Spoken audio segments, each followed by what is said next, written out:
Izin majelis menyampaikan beberapa hal sebelum persidangan dimulai. Mohon izin terlebih dahulu. Jadi tadi waktu ISOMA kami tim JPU sempat berdiskusi terkait dengan ahli pada kesempatan kali ini. Jadi kami tim JPU terhadap ahli yang dihadirkan itu menolak keterangan ahli tersebut dengan beberapa pertimbangan. Di salah satunya antaranya yaitu satu, bahwa tadi ahli waktu pertama tidak menyerahkan surat tugas. Itu yang pertama. Terus yang kedua terkait dengan kurikulum vitae juga tidak ada. Yang ketiga, barusan tadi majelis juga menyampaikan terkait dengan keahliannya, apakah di kebijakan publik ataukah di filsafat. Itu. Dan yang keempat, yang terakhir, bahwa ahli yang dihadirkan oleh penasihat hukum ini yang bersangkutan juga masuk dalam lembaga FNN majelis. Jadi kami juga meragukan apakah ini sebagai saksi fakta ataupun ahli, mengingat dalam FNN beliau ini juga sebagai memiliki akun YouTube di mana tertera di situ Rocky Gerung Official, seperti itu Bapak ya. Itu, terima kasih majelis. Oh, izin yang mulia. Saya terangkan atau? Oke. Saudara ahli ini di FPN juga Dewan Pakar di FPN. Ya, mungkin dia bisa jelaskan, Prof. Rocky. Siap. Siap. Siap. Siap. Siap. Penasehat hukum. Siap. Siap. Siap. Terima kasih majelis. CV-nya nanti menyusul kami serahkan juga. Kurikulum vitae-nya akan kami serahkan juga nanti.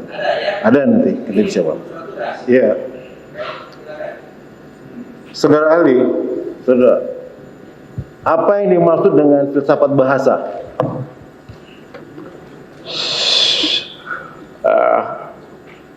Majelis Hakim.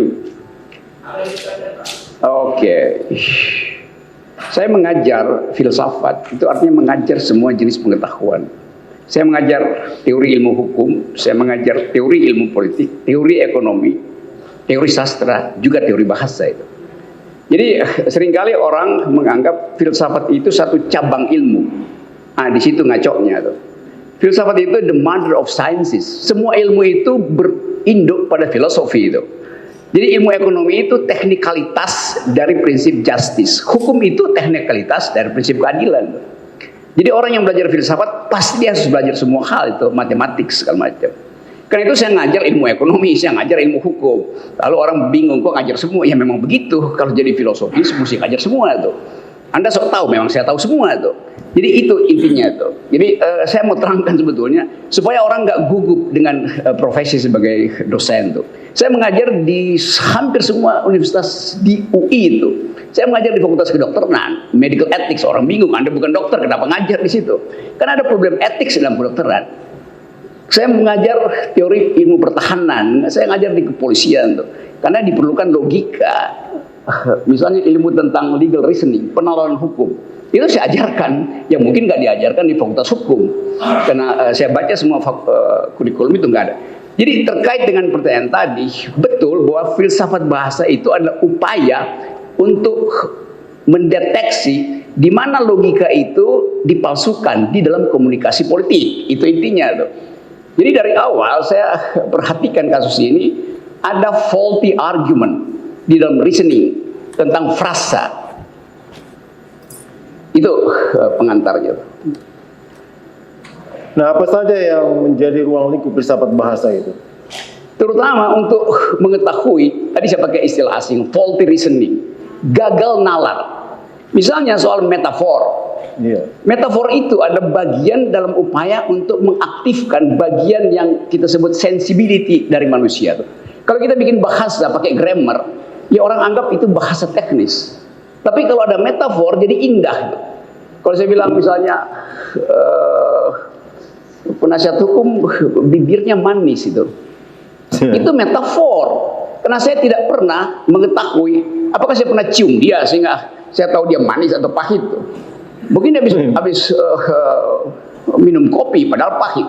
Tapi saya bilang manis karena itu bagian dari keseluruhan fisiknya tuh. Lain kalau saya sebut misalnya bibirnya dia itu betul-betul asem. Karena saya lihat faktual dia habis minum lemon, maka pasti asem secara logis begitu tuh. Jadi itu sebetulnya, sehingga orang kadang-kala menganggap apa beda antara metafor dan yang disebut sebagai simile, kesamaan itu. Dalam kasus yang saya baca soal Edi Mulyadi, istilah IKN itu adalah metaforik karena dia abstrak. Istilah apa tadi, jin buang anak itu lebih abstrak lagi tuh. Jadi kalau saya belajar tentang legal philosophy dan filsafat bahasa, dengan mudah saya tahu bahwa nggak mungkin sesuatu yang abstrak itu dipidanakan. Karena nanti jadi konyol. Misalnya saya tanya, Jin, apakah benar Anda pernah buang anak? Itu ngaco dalam logika tuh. Jadi kita mesti anggap itu metafor, karena nggak pernah ada jin buang anak gitu. Kan itu tidak faktual kan, terpaksa sih sebagai peralatan bahasa tuh.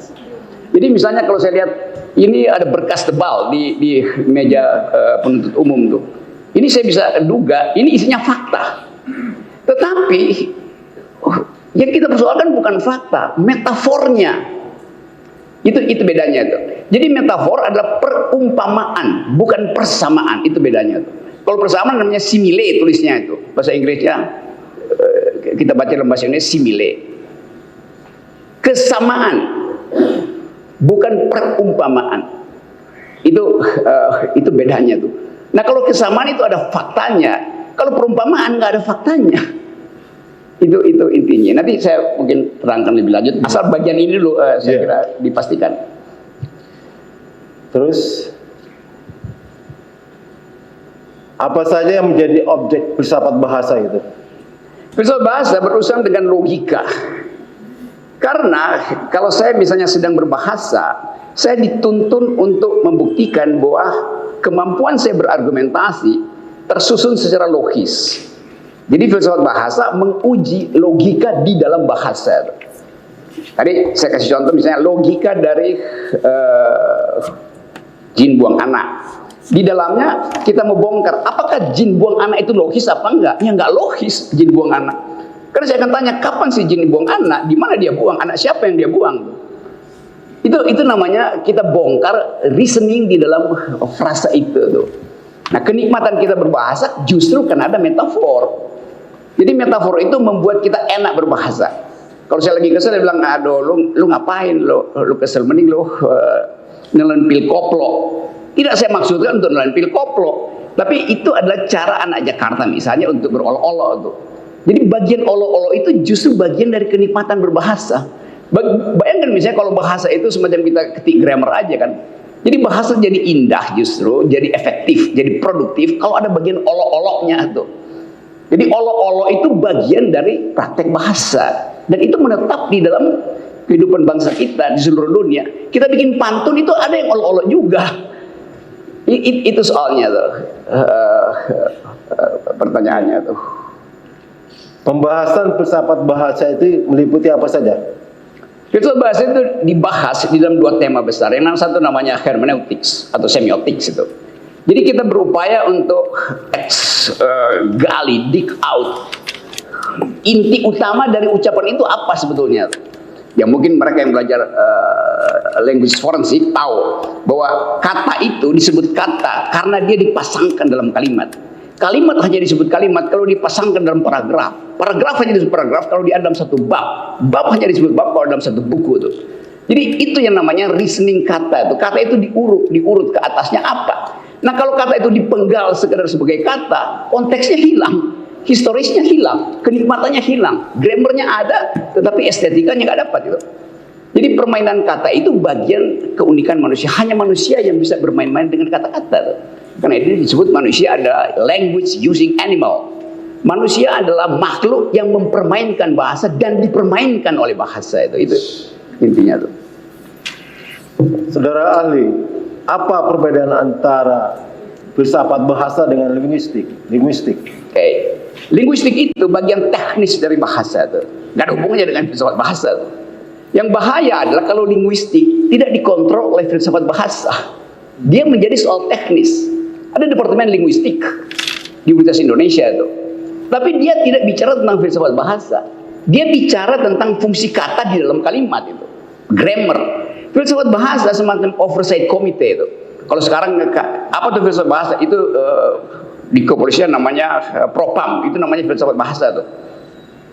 Jadi dia mengkontrol kemungkinan terjadinya penyalahgunaan kata, penyalahgunaan bahasa tuh. Nah, linguistik tidak menguji itu. Linguistik itu praktek berbahasa. Jadi kita bedakan antara filsafat bahasa sebagai dewan, sebutnya dewan etis untuk mengetahui kapan bahasa itu disimpangkan untuk kepentingan politik. Beda kata, misalnya kata enak, itu buat kepentingan estetik, beda dengan untuk kepentingan politik, beda untuk kepentingan hukum, beda untuk kepentingan ngolok-ngolok tuh. Itu fungsi dari filsafat bahasa tuh. Jadi saya ulangi lagi, saya ringkas saja. Linguistik itu adalah bagian teknis dari bahasa. Filsafat bahasa adalah bagian rasional dari upaya untuk menemukan di mana bagian teknis itu terpisah dengan konteks. Itu maksudnya. Ini ada kata-kata ya. Tolak ibu kota baru, IKN. Proyek oligarki, merampok uang rakyat. Apa makna secara filsafat bahasa ini? Coba saya terangkan teorinya ya. Kalau kita bilang IKN itu bagus, saya pakai kata bagus. Itu di dalam bahasa Greek Yunani namanya, kita bayangkan IKN itu sebagai sebuah saya carikan istilahnya apa namanya ya, topos,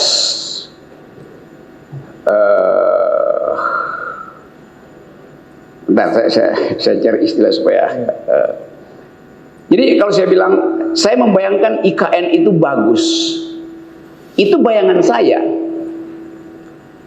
Kalau saya bilang IKN itu buruk, itu juga bayangan saya tuh. Jadi IKN itu adalah habitat yang belum ada. Itu intinya tuh.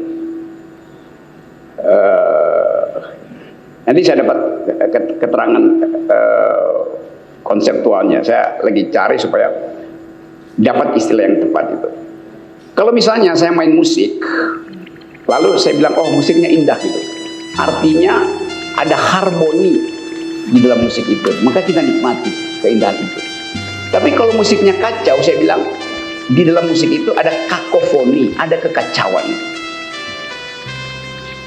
Nah sekarang kalau saya bilang IKN itu indah, saya tanya pada diri saya, kenapa kamu bilang indah? Karena saya habis nonton presentasi Presiden Jokowi di laptop beliau. Termasuk uraian Presiden bahwa IKN itu akan dibiayai tidak dari uang rakyat. Maka kita bilang, oh indah.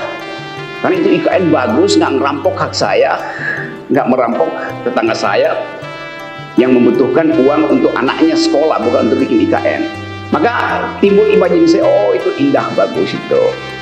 Tapi kemudian keindahan itu dibatalkan oleh berita kedua. Bahwa Presiden akhirnya bilang, enggak, kita mau pakai 20% itu. Lalu berita ketiga, calon investor IKN itu kabur. Maka saya ubah imaji saya dari indah menjadi buruk. Kan itu dasarnya kan, nggak mungkin saya pertahankan keindahan itu. Setelah saya dengar musiknya, ternyata partiturnya berantakan, konduktornya nggak ngerti note. Maka saya bilang, Anda bilang tadi kita diundang untuk mendengarkan orkestrasi yang di dalamnya ada harmoni. Ternyata di dalamnya ada kakofoni. Kakofoni artinya bunyi-bunyian aja tanpa partitur tuh. Jadi nggak ada keindahan. Jadi kalau saya ditanya indah nggak ibu kota baru? Oh, awalnya indah. Tapi kok Anda berubah Pak Rocky jadi kritisi? Karena berbohong. Diundang untuk mendengarkan simfoni, ternyata yang kita dapatkan kakofoni. Dibayangkan bahwa ibu kota itu bagus, ternyata nggak ada AMDAL. Maka saya ubah di pikiran saya. Saya hanya mengubah di pikiran. Nah, saudara Edi Mulyadi mengubahnya dan mengucapkan bahwa itu adalah tempat jin buang anak. Sebetulnya saya juga berpikir begitu, tapi saya nggak dapat kalimat itu. Dia dapat. Kenapa?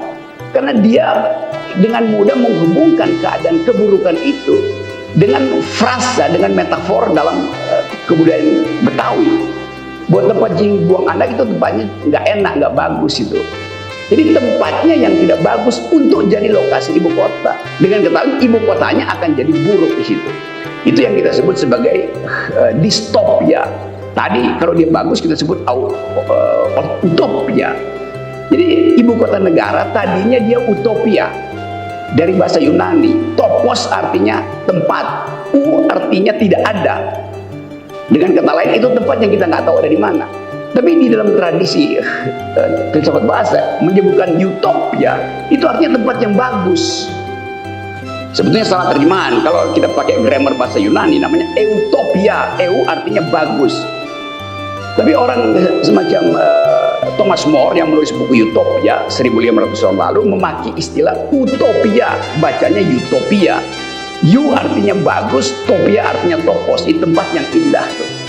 Sebaliknya orang yang merasa tempat itu akan merusak lingkungan, dia akan bilang itu bukan utopia, itu distopia. Distopia artinya buruk.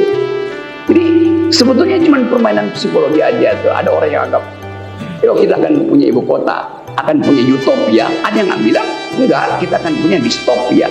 Itu sama kualitasnya. Orang yang memuji dan orang yang tidak memuji sama-sama mengucapkan hal yang enggak ada, karena itu baru di depan. Jadi jin buang anak, di mana tempat jin buang anak? Itu ucapan aja sebetulnya tuh. Terhadap kejengkelan. Nah kejengkelan itu kan nggak bisa dipidana. Saudara ahli, dari judul berita yang saya bacakan tadi, Ya. tolak ibu kota baru, proyek oligarki merampok uang rakyat. Apakah judul ini mengandung ujaran kebencian berdasarkan agama, ras, dan antar golongan? Saya terangkan dulu, seringkali kacau pengertian kita tentang ujaran kebencian, hate speech. Hate speech.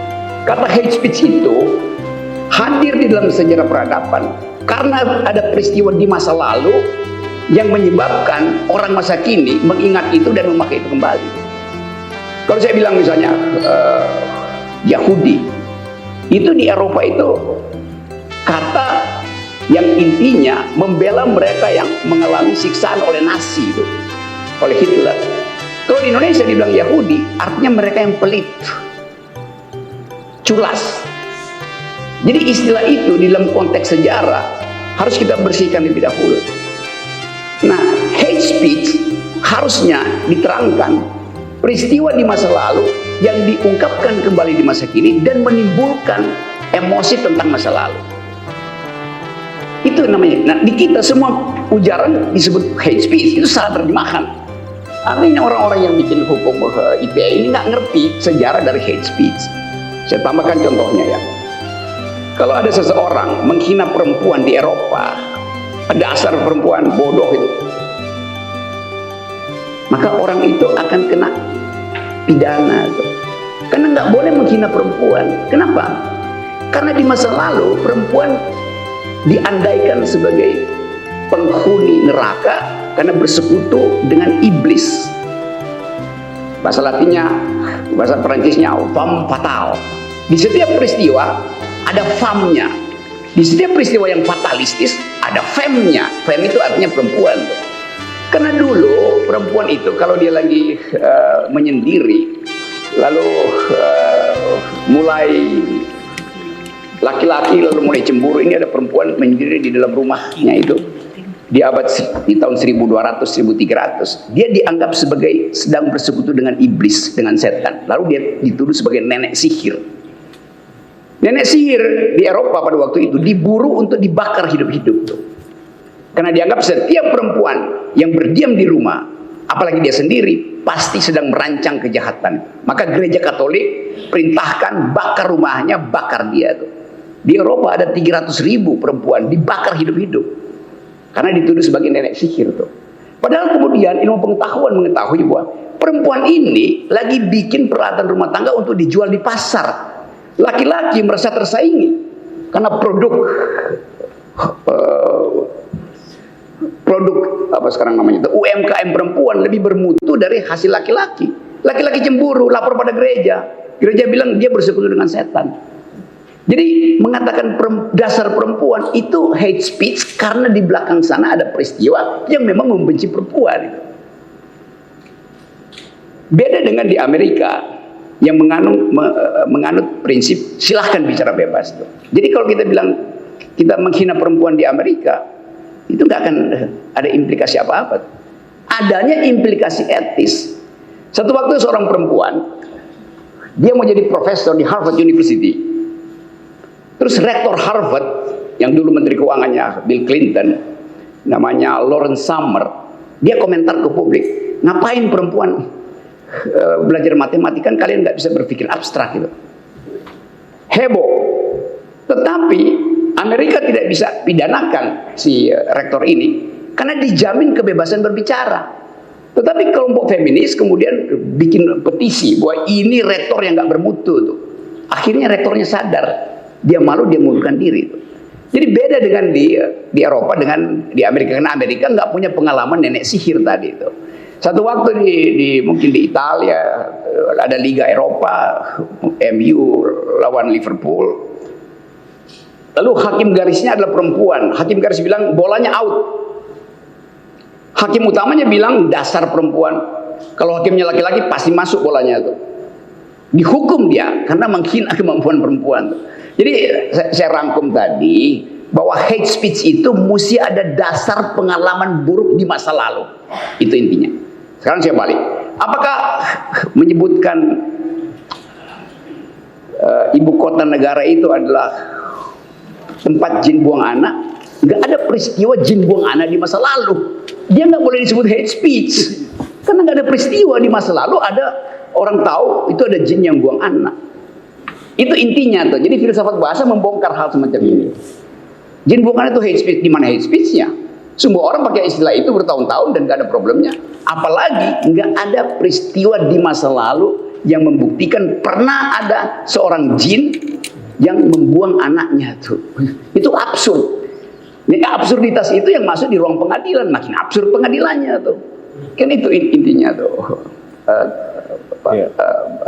Saudara ahli, di dalam YouTube channel Bang Edi Channel itu, terdakwa ini membicarakan masalah data.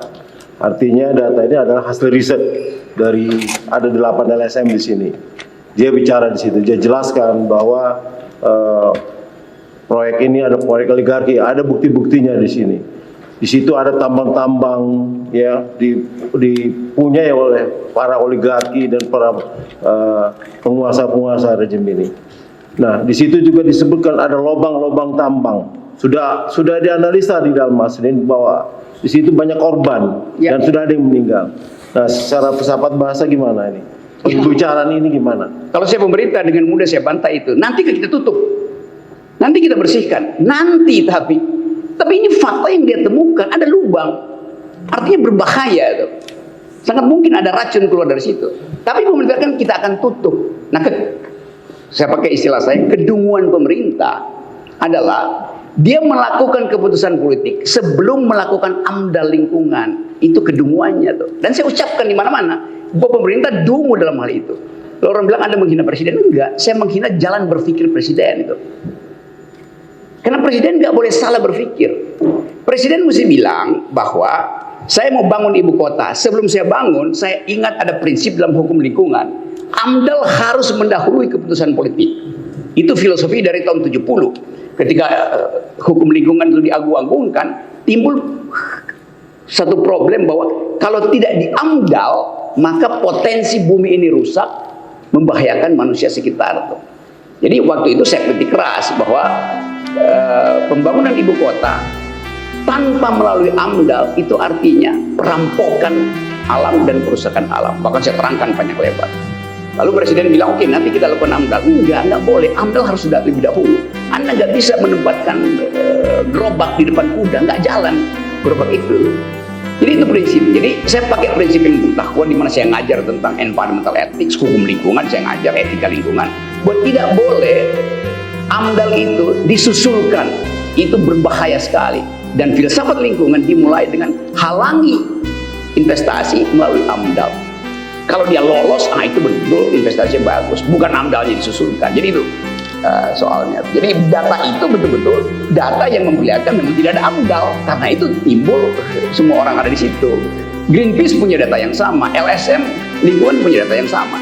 Jadi bagi penulis ini, saudara Edi, bagi Greenpeace, junto LSM, junto masyarakat dunia menganggap bahwa IKN itu adalah sebuah distopia, tempat yang buruk. Kenapa nggak ada AMDAL itu?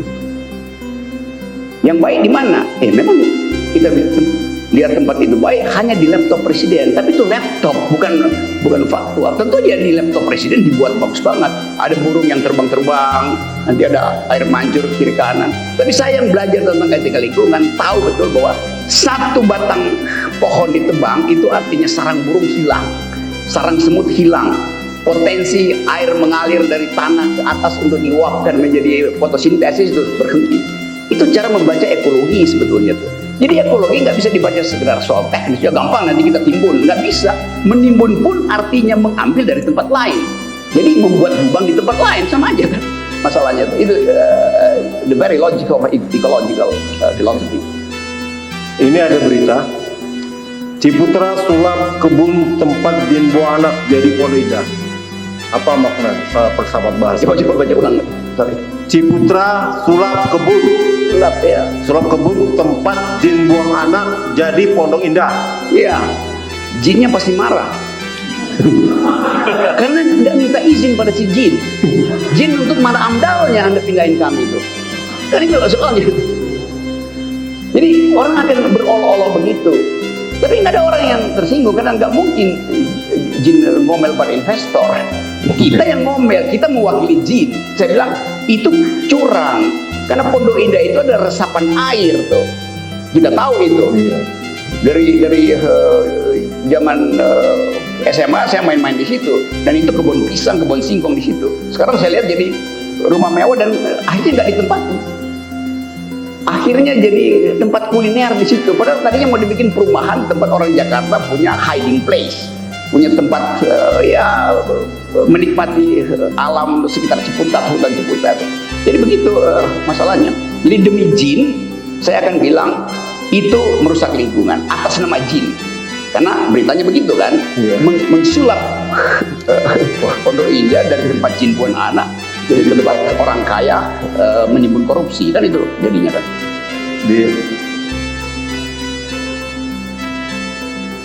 Ya, mohon izin melanjutkan yang mulia.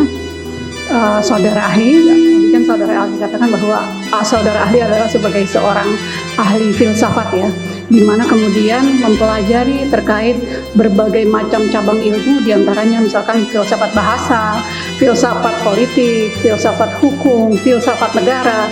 Nah, nanti mungkin saya akan mengarah ke arah sana, tetapi awal sekali terkait dengan filsafat bahasa, tadi dikatakan terkait dengan metafora. Yes. Jadi metafora adalah bagian dari mana objek yang menjadi kajian dalam filsafat bahasa.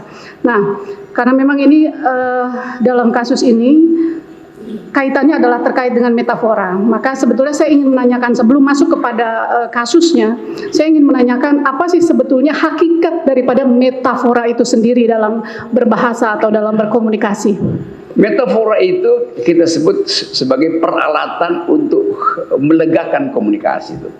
Jadi kalau saya bikin metafora, ada orang yang tersenyum, ada orang yang marah itu. Kita mesti ucapkan itu supaya emosinya kena. Jadi metafora memang membangkitkan emosi. Ada orang yang merasa jin buang anak itu olo-olo, ada yang merasa tersinggung. Dua-duanya adalah ekspresi emosional. Manusia memang mesti kasih ekspresi itu. Kalau manusia saya bilang jin buang anak, ada yang diem doang, ya nggak ada ekspresi. Ngapain saya berkomunikasi dengan orang yang nggak ada ekspresi kan? Bahkan robot punya ekspresi. Kalau di train dia dengan sekuensi logis, lalu algoritma dia itu setiap kali dia buka, setiap kali si robot itu ngetik jin buang anak, terlihat emoticon yang orang ketawa tuh. Lama-lama si robot tahu bahwa oh jin buang anak itu membuat orang bahagia tuh. Kan di dalam percakapan anak Betawi, rumah lu di tempat jin buang anak itu saling ngakak tuh. Nggak ada orang yang tersinggung. Karena itu fungsi emosi tuh. Jadi metafor di dalamnya ada abstraksi. Kalau saya berbahasa, saya tunda reaksi orang melalui metafor itu, maka saya akan lihat kenikmatan orang itu. Dia marah sama saya apa dia senyum tuh. Jadi fungsi metafor adalah menunda ekspresi dengan mengabstraksikan itu tuh. Beda dengan yang saya sebut tadi simile itu, simile itu.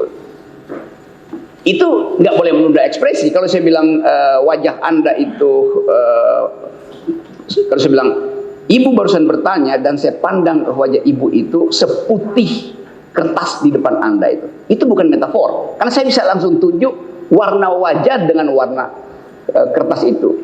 Itu namanya persamaan. Itu beda antara persamaan dan perumpamaan. Tapi kalau saya bilang hati ibu seputih bunga melati itu abstraksi, itu metafor. Karena kalau diperiksa hatinya nggak putih, merah bahkan. Tetapi kata putih itu mengandung imajinasi bahwa dia bersih. Dia nggak pernah membohongi emak-emak. Dia nggak pernah korupsi. Dia nggak pernah terlibat di dalam kasus 303. Hatinya bersih itu. Saya bilang hati Anda putih. Kira-kira begitu. Jadi sebetulnya tujuan daripada metafora itu sendiri apa?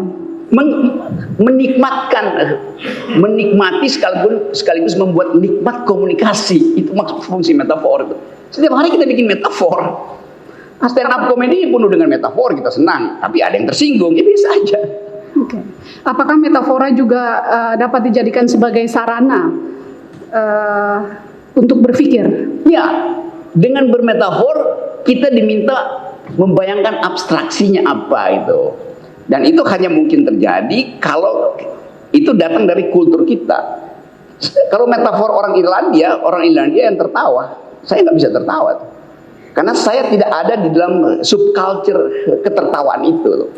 Satu waktu seorang pemikir Amerika yang melarikan diri dari Jerman, namanya Hannah Arendt. Hannah Arendt ini pengajar di New York University yang meneliti berkas perkara fasisme Nazi yang sedang disidangkan di Yerusalem tuh. Berkas perkara setebal-tebal gini yang ada di depan teman-teman penuntut umum tuh. Dia bongkar berkas perkara itu. Satu waktu berkas perkara dalam bahasa Inggris itu dia ceramahkan di depan universitas, dia pakai bahasa Jerman. Lalu publik bilang, Anda kan paham bahasa Inggris, Profesor Hannah Arendt, kenapa Anda pakai bahasa Jerman ke kita?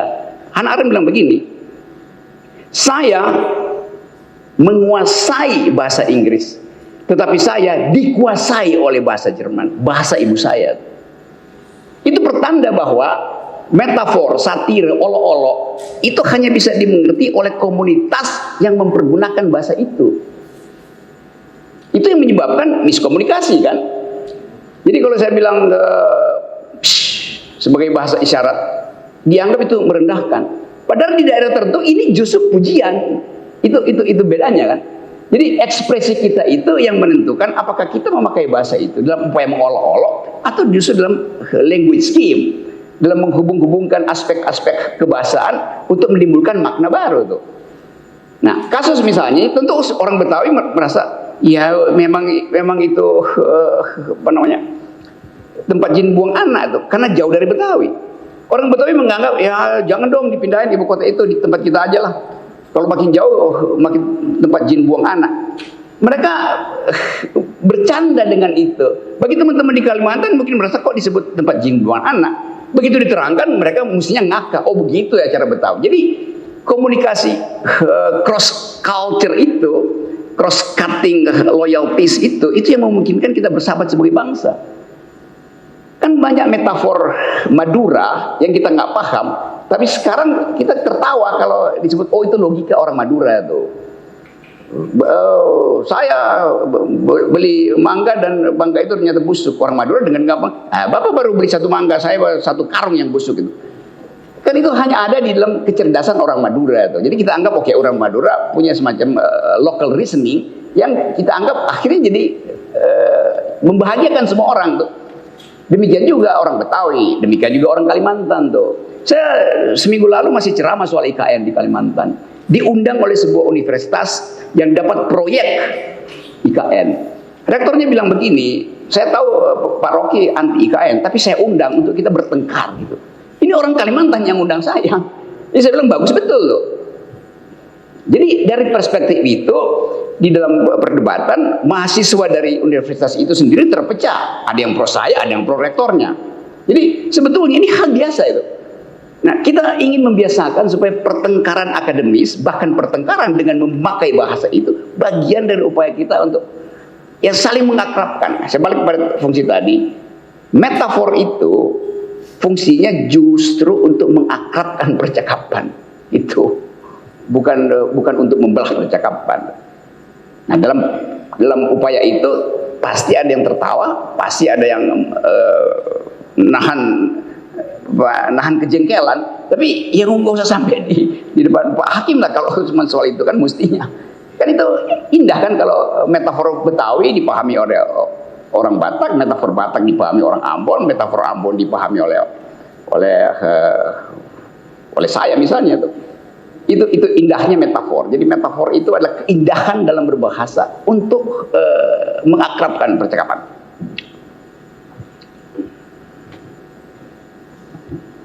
Baik, tadi Anda katakan bahwa metafor ini adalah keindahan berbahasa untuk mengakrabkannya. Tadi juga Anda sebutkan terkait dengan metafor yang digunakan dari berbagai daerah. Ya. Nah, ini kan akhirnya menjadi persoalan sekarang. Ada kasus ini karena ada ketersinggungan dari suatu daerah. Padahal metafor ini sudah biasa, sudah notuar, feiten, sudah lazim untuk digunakan, gitu kan. Nah, bagaimana kemudian apa yang menjadi indikator dari metafora ini agar tidak disalahartikan oleh sebagian kelompok begitu? Saya kira tidak disalahartikan, diprovokasi untuk disalahartikan. Saya menangkapnya begitu kalau saya ikuti percakapan ini kan.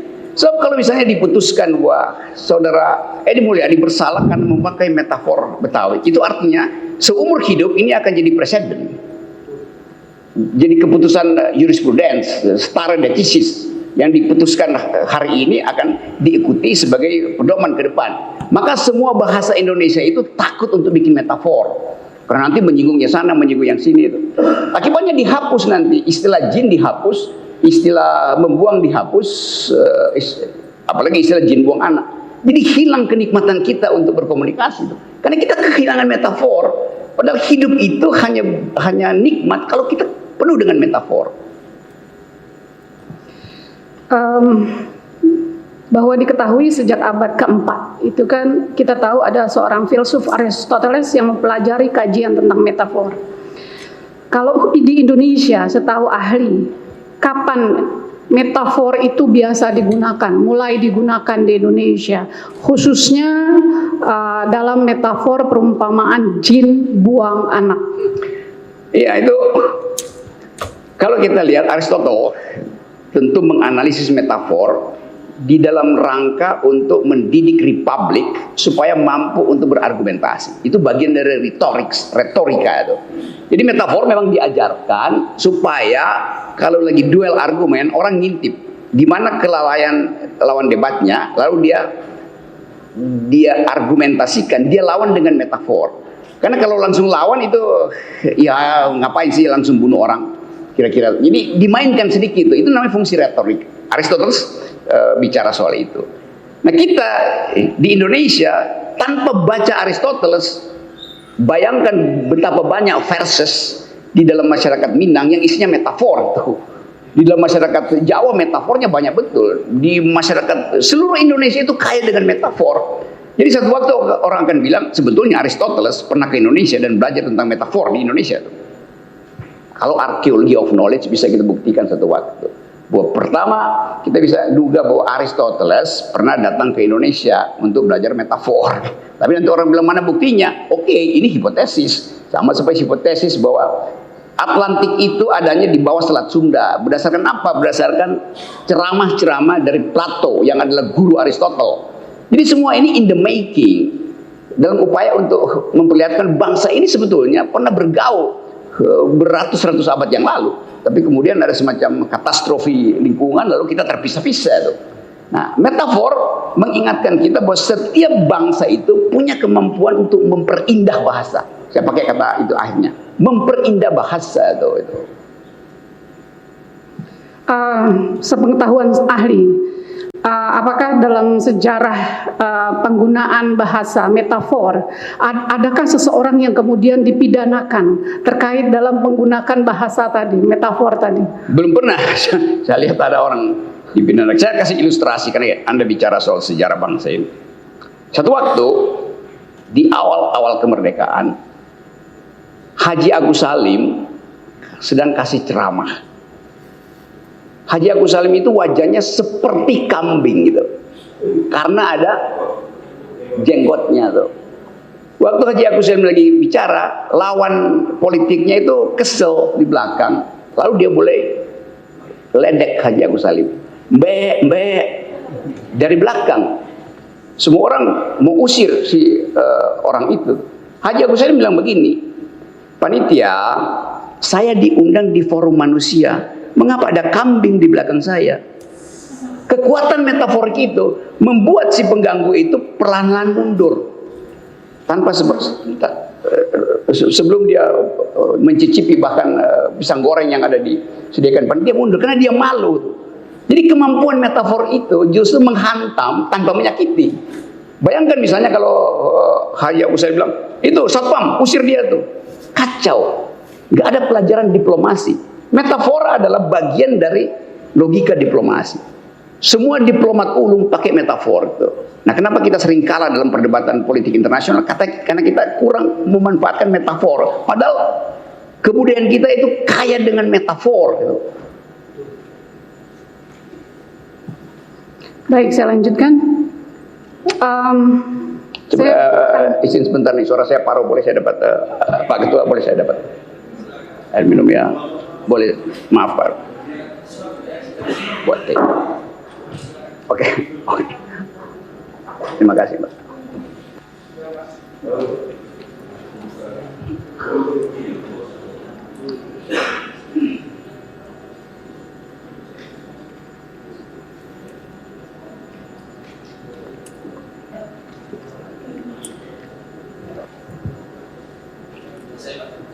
Terima kasih Pak.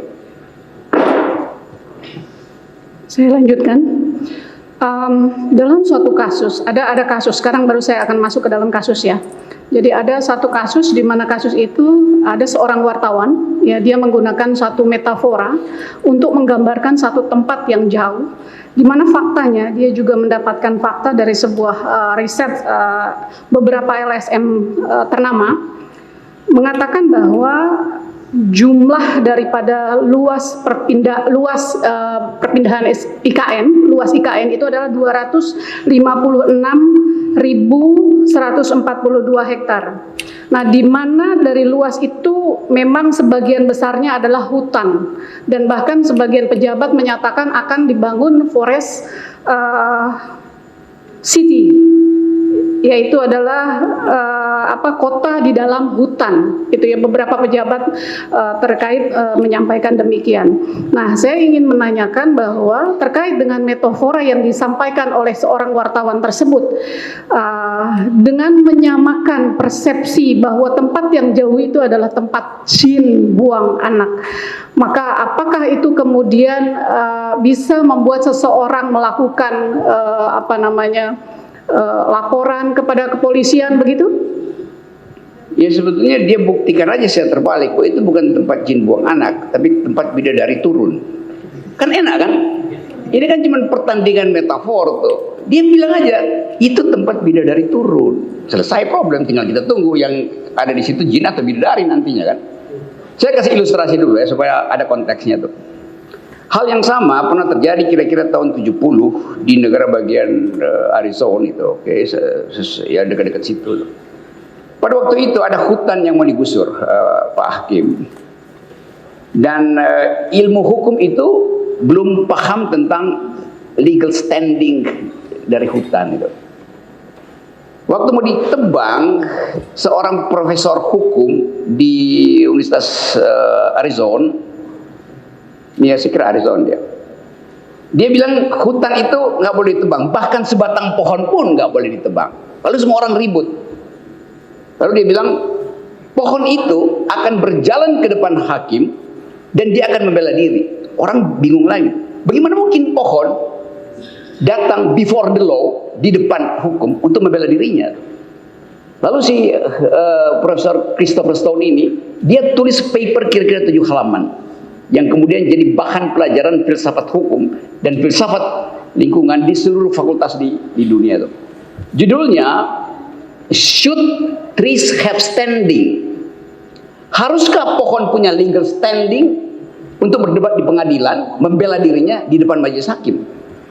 Itu satu revolusi betul di dalam paradigma ilmu hukum yang dulu antroposentristis. Sekarang itu jadi biasa, pohon datang ke depan hakim untuk membela diri supaya tidak ditebang itu melalui legal standing pohon, yaitu pengampunya tuh, masyarakat adatnya tuh. Kan itu mestinya yang jadi pelajaran untuk membangun IKN tuh. Biarkan pohon itu membela dirinya tuh. Tapi pohon itu nggak diberi kesempatan oleh kekuasaan untuk membela diri karena ditebang duluan sebelum ada AMDAL. AMDAL itu yang disebut legal standing dari pohon. Jadi hak pohon untuk tetap hijau sekarang dilindungi di seluruh dunia tuh. Jadi poin saya adalah perkembangan ilmu hukum demikian modern sekarang sehingga satu waktu nanti coba kita lihat evolusi ilmu hukum kan. Dulu yang punya hak untuk berdebat dan membela diri hanya subjek hukum itu, person in law, dulu hanya laki-laki sempurna. Dia mesti heteroseksual, berjenis kelamin laki-laki itu. Nah karena itu walaupun Anda berjenis kelamin laki-laki, tapi kalau Anda tidak bisa buktikan bahwa Anda laki-laki, Anda tidak bisa diterima sebagai saksi. Dari situ kemudian muncul olo-olo nullum testis, unus testis, nullus testis.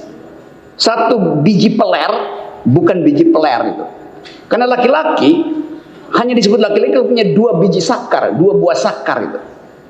Jadi satu testi bukan testis. Karena itu testimoni artinya si orang ini mesti punya 2 testis supaya dibuktikan dia laki-laki. Kenapa begitu? Karena ada laki-laki yang tidak punya buah sakar karena dikebiri. Karena itu dia tidak boleh beri kesaksian. Itu dulu kira-kira 100 tahun setelah Aristotle. Kemudian berkembang bahwa siapapun boleh jadi saksi di pengadilan. Dulu perempuan nggak boleh masuk pengadilan karena dianggap perempuan tidak bisa berpikir abstrak. Karena itu perempuan hanya boleh tinggal di rumah. Di dalam rumahnya dia disiksa oleh si laki-laki. Timbul affirmative action sehingga ada istilah domestic violence. Dulu nggak dikenal apa tuh domestic violence. Masa dalam rumah tangga ada kekerasan. Padahal justru rumah tangga itu jadi killing field. Lebih banyak perempuan yang mati dalam rumahnya daripada yang mati lagi nyetir mobil. Padahal sering dikatakan perempuan nggak bisa nyetir. Jadi hukum berubah. Sekarang ada prinsip hak pohon untuk tidak ditebang, hak batu untuk tetap utuh, hak air untuk jernih, hak mawar untuk tetap wangi. Itu perkembangan evolusi dari teori hukum itu. Jadi itu intinya sebetulnya tuh. Sorry, saya kasih cue tadi apa tadi masalahnya tuh bahwa tadi yang secara konkret yang mau ditanyakan tadi. Tadi saya kasih background tadi itu soal.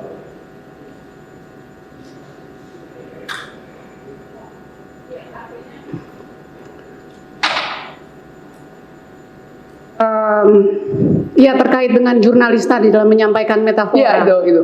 Jadi betul si jurnalis itu dia membayangkan bahwa IKN itu akan berantakan di depan karena itu sejak sekarang.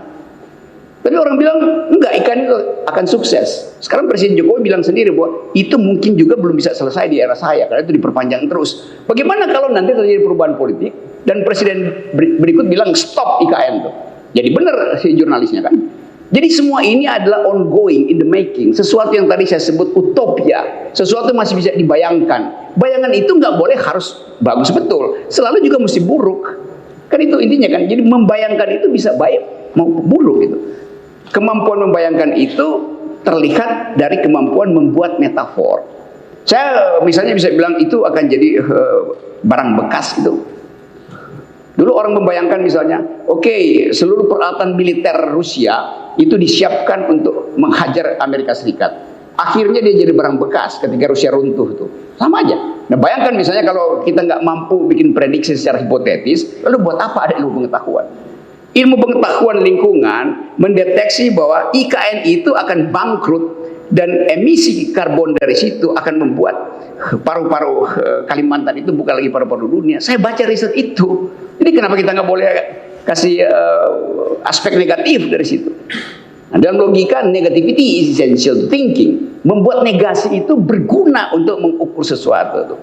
Jadi bagian itu sebetulnya yang kita perlukan. Jadi sinisisme dari wartawan itu sekarang paralel dengan ujian-ujian yang lagi dibuat setelah pasca pandemi. Kalau saya tambahkan misalnya keterangan, Amerika Serikat bilang bahwa IKN itu adalah proyek yang akan bangkrut. Yang bikin tuh Amerika Serikat loh yang ngomong tuh. Joe Biden bilang begitu tuh. Lalu kita marah pada Joe Biden. Joe Biden juga bilang IKN itu betul, dia adalah tempat jin buang anak dan buang sampah tuh. Lebih parah lagi. Cuman dia nggak bisa ucapkan dalam bahasa Betawi karena itu Joe Biden tidak lahir di Tanah Abang. Oke, lanjut pertanyaan saya. Saya fokus kepada metafora jin buang anaknya saja. Pernahkah ahli mendengar tentang metafora jin buang anak dan kapan ahli pernah mendengar metafora jin buang anak? Saya dulu apa artinya? Rumah saya dulu di Jalan Haji Agus Salim, itu hanya 200 meter dari Bundaran Irian. Dulu dari Bundaran Hotel Indonesia tuh di Menteng, di pusat paling elit dari Jakarta, Menteng tuh. Saya jalan ke, dulu ada waduk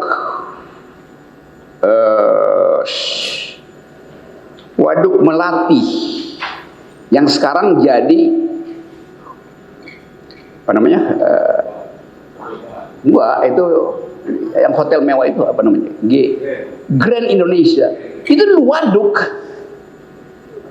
buatan, tempat sampah masuk di situ dan orang masih mancing di situ tuh. Dulu juga kita bilang itu tempat jin buang anak. Karena semua takut ke situ tuh. Padahal itu cuma 200 meter dari Bundaran Indonesia, Hotel Indonesia. Sekarang dia jadi Grand Indonesia. Kita tanya jinnya kemana tuh? Udah berapa jadi kapital si jin itu kan. Jin sekarang pemilik modal dari Grand Indonesia tuh. Jadi saya mendengar itu ya dari awal dan kita biasa aja ngomong itu kan. Tempat jin buang anak tuh. Padahal sekarang kok ya dulu itu memang walaupun dekat sekali itu ya karena itu wilayah yang masih ada kebun singkong di situ, segala macam masih orang main layangan di situ. Itu sama aja masalahnya. Jadi bukan soal tempat tapi soal kemampuan kita untuk membayangkan itu kan buruk banget tempat itu. Ada orang yang sekarang bilang, nah kan yang lu bilang dulu tempat jin buang anak sekarang jadi tempat bidadari turun. Tapi kita bisa bilang itu tempat oligarki sekarang tuh Grand Indonesia. Sama aja apa-apa. Just a kind of interpretation itu. Iya. Lanjutkan. Penggunaan metafora tadi kan juga Anda katakan adalah sebagai salah satu sarana untuk berpikir ya. Nah ini juga kaitannya dengan kebebasan berekspresi, kebebasan berpendapat seseorang dalam berkomunikasi. Nah kita akan masuk kepada bagaimana kaitannya dengan filsafat negara. Ya. Filosofinya Artinya, kaitannya jelas. Iya, kita di dalam filsafat negara kita tahu ada kontrak sosial antara kekuasaan yang diserahkan dari rakyat kepada sejumlah penguasa. Nah, bagaimana kemudian padahal kita sudah menyetujui adanya satu sumber hukum sebagai payung hukum tertinggi, di mana disebutkan di dalam konstitusi kita telah mengamanatkan untuk setiap orang dari rakyatnya, setiap rakyat kita ini memiliki kebebasan untuk berpendapat, memiliki kebebasan untuk berbicara. Bagaimana menurut pendapat ahli? Apakah kemudian negara dalam hal ini seseorang tidak boleh bermetafora menyampaikan pendapatnya begitu? Prinsipnya begini, bila perbedaan Anda halangi, maka kebebasan hilang. Kebebasan itu ada di dalam perbedaan tuh. Jadi kalau hak saya untuk mengucapkan sesuatu dihalangi, maka hak Anda untuk bertengkar dengan saya juga hilang itu. Artinya Anda jadi benda, saya jadi benda. Dua manusia disebut manusia kalau dia saling berargumentasi itu. Itu intinya tuh. Jadi jelas. Oke, yang berikut tadi saya koreksi sedikit ya, agak keliru mengatakan bahwa rakyat telah memberikan kekuasaan pada wakil-wakilnya. Nggak pernah rakyat memberikan kekuasaan pada wakil-wakilnya. Yang salah kaprah di Indonesia dianggap DPR itu adalah lembaga yang menerima kedaulatan rakyat. Kan sering DPR bilang kami pemilik kedaulatan rakyat karena kami dipilih oleh rakyat. Yang kita serahkan pada DPR adalah hak politik kita, hak mendapatkan keadilan, hak mendapatkan kemakmuran. Tapi kedaulatan saya nggak pernah saya serahkan. Kedaulatan itu nggak boleh diserahkan. Begitu diserahkan saya bukan lagi warga negara karena udah habis tuh. Justru kedaulatan itu harus dipertahankan dan tidak boleh diambil sedikit pun tuh, demi menjaga kebebasan saya gitu. Tetapi di Indonesia juga ini dalam hubungan dengan filsafat bahasa, politik bahasa itu, kalau disebut kebebasan seolah itu terjemahan dari liberalisme. Padahal kalau kita belajar filsafat politik, bila saya bilang I am a liberal, kalau saya ada di Amerika saya bilang saya seorang liberal, itu artinya saya seorang kiri, sosialis. Kalau saya ada di Eropa saya bilang I am a liberal, saya seorang kanan, kapitalis itu. Itu bedanya tuh. Kenapa? Karena kiri di Eropa itu partai buruh. Yang kanan itu partai konservatif. Namanya liberal tuh. Partai buruh, partai komunis, partai sosialis tuh. Di Amerika karena nggak ada partai buruh, maka partai Demokrat menjadi partai kiri. Partai kanannya partai Republik tuh.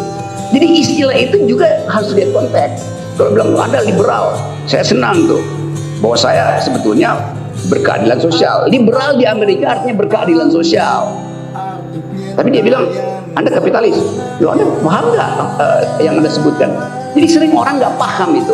Liberal itu artinya pro keadilan sosial di Amerika, tetapi menjadi kapitalis di Eropa. Dua-duanya pakai kata liberal. Itu intinya tuh. Pengetahuan kita harus lengkap. Jadi balik pada soal tadi, yang kita serahkan itu bukan kebebasan, yang kita miliki itu di Indonesia terutama atau hanya di Indonesia, kebebasan itu adalah kebebasan individual, bukan kepentingan individual. Itu bedanya tuh. Jadi kalau saya bilang saya memelihara individualisme dalam versi apa? Di dalam versi kepentingan individual atau dalam versi kebebasan individual? Proyek Indonesia yang dimerdekakan 17 Agustus 45 itu untuk menghasilkan kebebasan individual, bukan kepentingan individual tuh. Karena itu kita diajar supaya setara. Kesetaraan itu hanya ada pada orang yang bebas. Itu intinya. Jadi kalau kita bilang, saya ulangi ya supaya di-quote dengan bagus, bahwa Indonesia menganut kebebasan individual, bukan kepentingan individual. Kepentingan individual itu dasar dari kapitalisme. Kita justru anti kapitalisme itu. Jadi kalau balik pada tadi, kita nggak pernah menyerahkan kedaulatan kita pada negara sehingga kita kehilangan kebebasan. Oleh karena itu negara nggak boleh sedikit pun menghalangi kebebasan ekspresi saya tuh. Nah itu bukan sekedar dijamin oleh undang-undang, tapi ada dalam sejarah kita tuh. Yaitu kita membebaskan diri justru dari tutorisasi kolonialisme itu yang menghalangi kebebasan berbicara. Kan itu intinya tuh.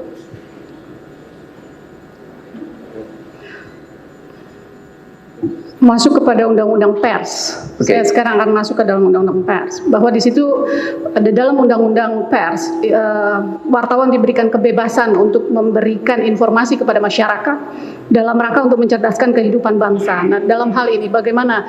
Apakah pers juga kemudian dapat dihalang-halangi oleh pemerintah atau dalam hal ini oleh negara? Padahal tadi Anda katakan, ahli katakan bahwa Indonesia menganut yang namanya kebebasan individual. Yes.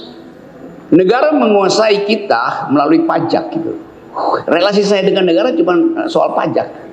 Karena saya bayar pajak, saya berhak menuntut public policy yang sound, yang bermutu dari negara. Karena saya bayar pajak.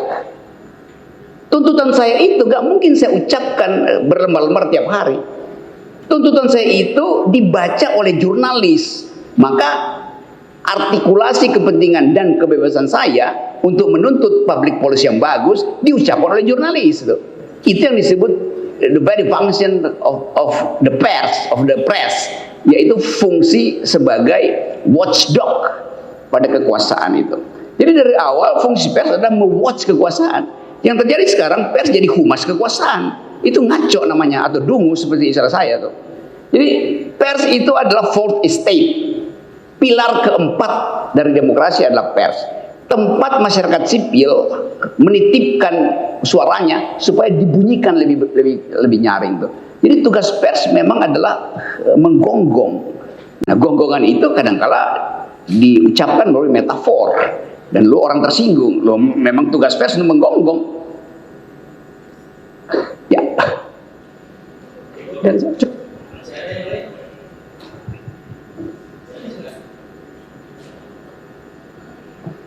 Makasih Yang Mulia, saya mendapat kuliah yang luar biasa. Pantas kalau di luar saudara ahli disebut Bapak akal sehat ya, karena banyak akal sehat di sini disampaikan. Ahli tadi mengatakan bahwa tempat dibuang anak itu adalah metafora yang abstrak.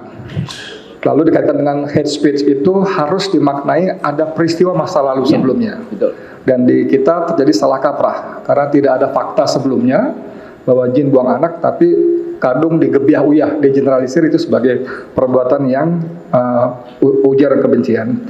Nah, pertanyaan saya ketika saudara ahli mengatakan bahwa ketika tadi ada contoh orang Irlandia berolok-olok, Anda tidak mengerti karena tidak bagian dari subkultur itu. Ya. Ya, seperti juga tadi di sini orang Madura berolok-olok, kita tidak paham karena tidak bagian subkultur itu. Tapi begitu dijelaskan, oh maksudnya begini, kita ikut tertawa. Ya, pasti. Nah, pada kasus saudara jurnalis yang tadi, dengan mengucapkan tempat dibuang anak itu kan semestinya dalam teori tadi, ya, semestinya begitu dijelaskan, maksudnya begini. Tanda kutip, harusnya orang-orang yang tersinggung tadi tidak ikut tertawa. Oh begitu maksudnya. Tapi begitu masuk pada situasi yang berbeda sama sekali, apa yang terjadi sesungguhnya? Ya, secara psikologis orang itu pasti memang tidak ingin tertawa. Walaupun dia tahu itu metafor yang membuat dia tertawa. Jadi dia mungkin dilarang oleh kakak pengasuh untuk tertawa. Sehingga dia lakukan sesuatu yang sekarang jadi konyol. Kan nanti dia merusak bahasa, justru melarang orang bikin metafor itu bahaya betul. Bangsa ini yang kehilangan kemampuan estetik melalui bahasa. Metafor itu adalah fasilitas estetis kita untuk menghidupkan bagian yang tidak ada di kepala itu. Kan bahasa kita itu grammar itu. Kalau saya terangkan lebih jauh misalnya, saya tidak memakai bahasa, saya dipakai oleh bahasa itu. Begitu Anda hidup, Anda pasti akan masuk dalam jebakan bahasa itu. Jadi salah kalau bilang orang memakai bahasa, enggak, bahasa memakai kita itu. Jadi bahasa itu adalah structure yang secara arkeologis ditempatkan di belakang kepala kita dan kita dikontrol oleh grammar itu. Karena itu hukum MD, hukum DM beda-beda dari setiap tempat. Karena itu juga peribahasa lain pengertiannya di satu tempat dan di tempat yang lain. Jadi itu intinya kita dimanfaatkan oleh bahasa sebetulnya. Jadi pada singkat kata dalam peristiwa tadi yang seharusnya kemudian ikut tertawa, paham gitu, dan tidak terjadi itu berarti ada sesuatu yang apa kita bahasanya dalam saksi yang ahli sebelumnya tadi ada by design gitu ya. Saya nggak tahu kesaksian ahli tadi. Tapi kelihatannya bukan sekedar by design, tapi ini semacam imperatif hegemonik yang akhirnya dia manfaatkan itu. Dia mungkin nggak dia desain. Jadi di kepala dia itu udah beredar satu konsep besar bahwa mereka yang anti IKN itu anti presiden, mereka yang anti presiden itu harus diolok-olok dan harus dipidanakan. Itu yang disebut imperatif hegemonik tuh. Yang diedarkan memang ini kan impact atau imbas atau limpahan dari persaingan politik di 2019. Jadi ngapain kita masuk di dalam sesuatu yang dalam persaingan politik ya biasa itu. Setiap kelompok punya imperatif hegemoni di atasnya tuh. Okay. Yang dimetaforkan dengan cebong dan kadrun itu. Oh, cebong dan kadrunnya sampai sekarang biasa-biasa aja kan. Dan yang tadinya kadrun sekarang ada di wilayah cebong, apa yang rumit di situ tuh. Ya itu hal biasa yang sebetulnya harus diterjemahkan di dalam satu peristiwa politik yang khas itu biasa tuh. Jadi jangan dijadikan itu sebagai sesuatu yang di dalamnya ada deli. Itu di luar kemampuan saya untuk menalar itu. Okay. Kalau orangnya nggak tertawa kalau diucapkan metafor itu. Satu lagi, tadi rekan penasehat hukum mengambil judul dalam salah satu video saya yang dijadikan dakwaan oleh jaksa, yaitu tolak IKN, proyek oligarki merampok uang rakyat. Itu dijadikan sebagai dakwaan yang disebut ujaran kebencian, berita bohong dan sebagainya.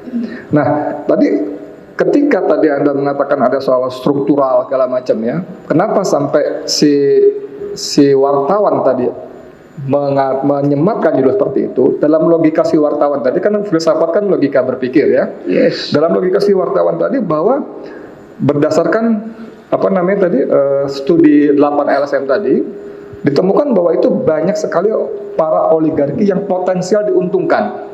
Mulai dari dihapusnya kewajiban reklamasi, pembayaran kompensasi konsesi dan sebagainya dan seterusnya. Belum lagi proyek-proyek ikutannya, listrik, air minum dan sebagainya. Itu yang pertama, kenapa disebut keuntungan oligarki. Kemudian disebut merampok uang rakyat, karena tadi ada saksi mengatakan, ahli mengatakan bahwa awalnya katanya tidak pakai uang APBN. Ya. Ternyata uang APBN, kita tahu persis APBN itu uang rakyat. Bayangkan uang rakyat diambil, dalam bahasa si jurnalis tadi, dirampok untuk membiayai kepentingan oligarki. Nah, dalam logika seperti itu, apakah judul semacam itu tadi bisa dijerat secara pidana, secara filsafat tadi gimana? Oke, supaya terhindar sedikit dari panasnya, saya akan terangkan nanti itu. Atau saya ucapkan aja dari awal. Itu memang merampok uang rakyat. Karena pakai APBN, itu kan uang rakyat. Lain kalau perjanjian dari awal, Presiden bilang kami akan merampok uang Anda melalui pajak macam-macam untuk BIKN. Lalu dia bilang oke, silakan rampok kami. Ada prinsip yang disebut dalam ilmu hukum pacta sunt servanda. A pact must be served. Tetapi ada kalimat di belakangnya itu, pacta sunt servanda hanya berlaku bila rebus sixtantibus. Bahasa Latinnya begitu. Hal-hal itu, rebus dari kata res bahasa Latin, rebus artinya masih berlaku, rebus sixtantibus. Jadi hal-hal itu masih standibus, masih berdiri begitu. Sekarang rebus sixtantibusnya berubah. Apa yang berubah? Dipindahkanlah kewajiban bisnis to bisnis itu menjadi kewajiban negara. Kan pacta sunt servandanya dengan sendirinya batal kan? Kenapa? Karena rebus sixtantibusnya udah berubah itu. Saya pakai silakan Google itu bahasa Latinnya tuh, supaya lebih tajam itu. Sekarang bagian itu saya hubungkan dengan hal yang sejenis yang pasti akan berlangsung di Papua itu. Hobi saya naik gunung, masuk keluar hutan itu. Jadi saya hafal beberapa statistik hutan tuh. Orang sebut saya pengamat politik, enggak, pengamat politik hobi kecil aja. Sebulan bisa 5-6 kali saya naik gunung. Setahun saya bisa 2-3 kali naik Himalaya. Karena di situ saya dapat semacam permenungan tentang keadaan masyarakat yang tidak memelihara lingkungan. Oke. Sekarang saya masuk pada Papua. Papua itu ada 37 juta hektar hutan. 80% adalah hutan primer.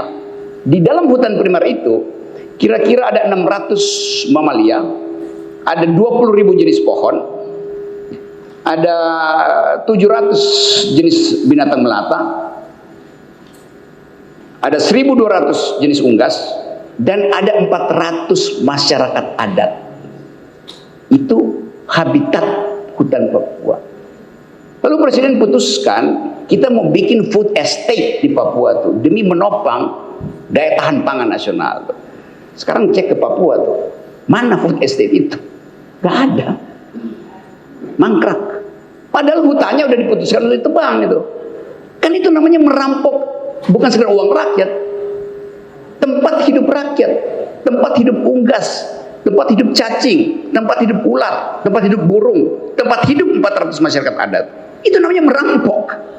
Jadi di mana-mana di seluruh dunia perampokan itu terjadi karena arogansi kapital. Akumulasi. Nggak ada soal korporasi akumulasi. Tetapi tugas negara distribusi itu. Ini yang nggak terjadi. Justru negara memfasilitasi akumulasi itu. Sehingga yang masuk ke situ yang Anda sebut tadi, oligarki, capital. Itu intinya tuh. Dan dunia menganggap Indonesia konyol. Ada paru-paru dunia tapi dirusak oleh kapital tuh. Ngapain coba? Sorry, saya agak emosi karena itu hobi saya masuk keluar hutan. Begitu hutannya digusur, saya kehilangan kicau burung. Ya, cukup. Makasih, Mulia. Cukup.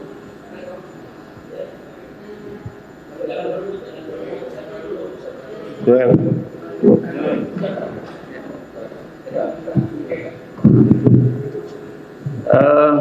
Izin Majelis Hakim.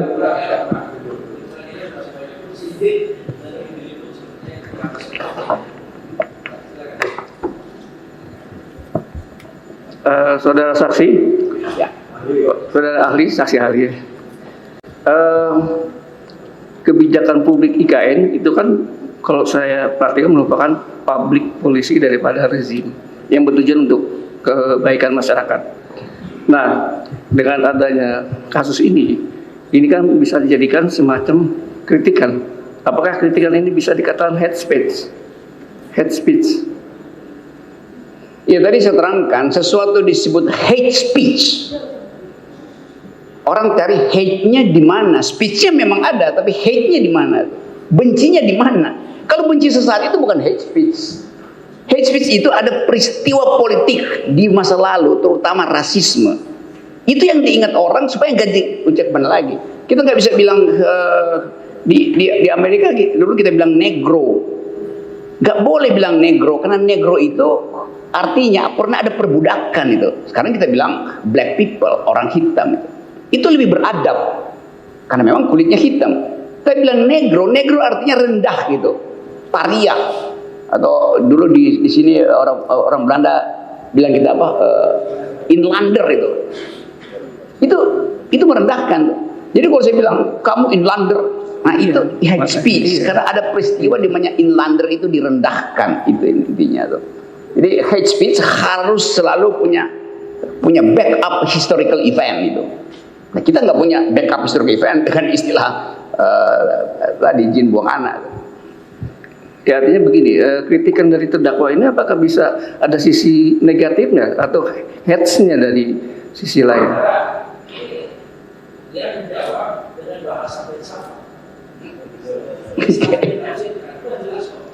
Oke.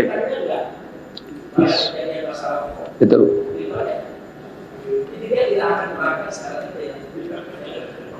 Oh, baik. Cukup, Majelis Hakim.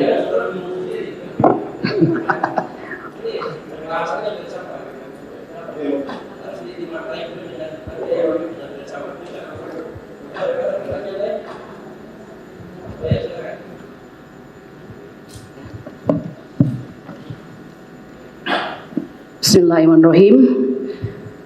Bapak Dr. Andes Rocky Gerung, filsuf, akademisi, dan intelektual publik Indonesia, dikenal filsafat kontemporer dan aktivis, pendiri Setara Institut dan fellow, betul ya?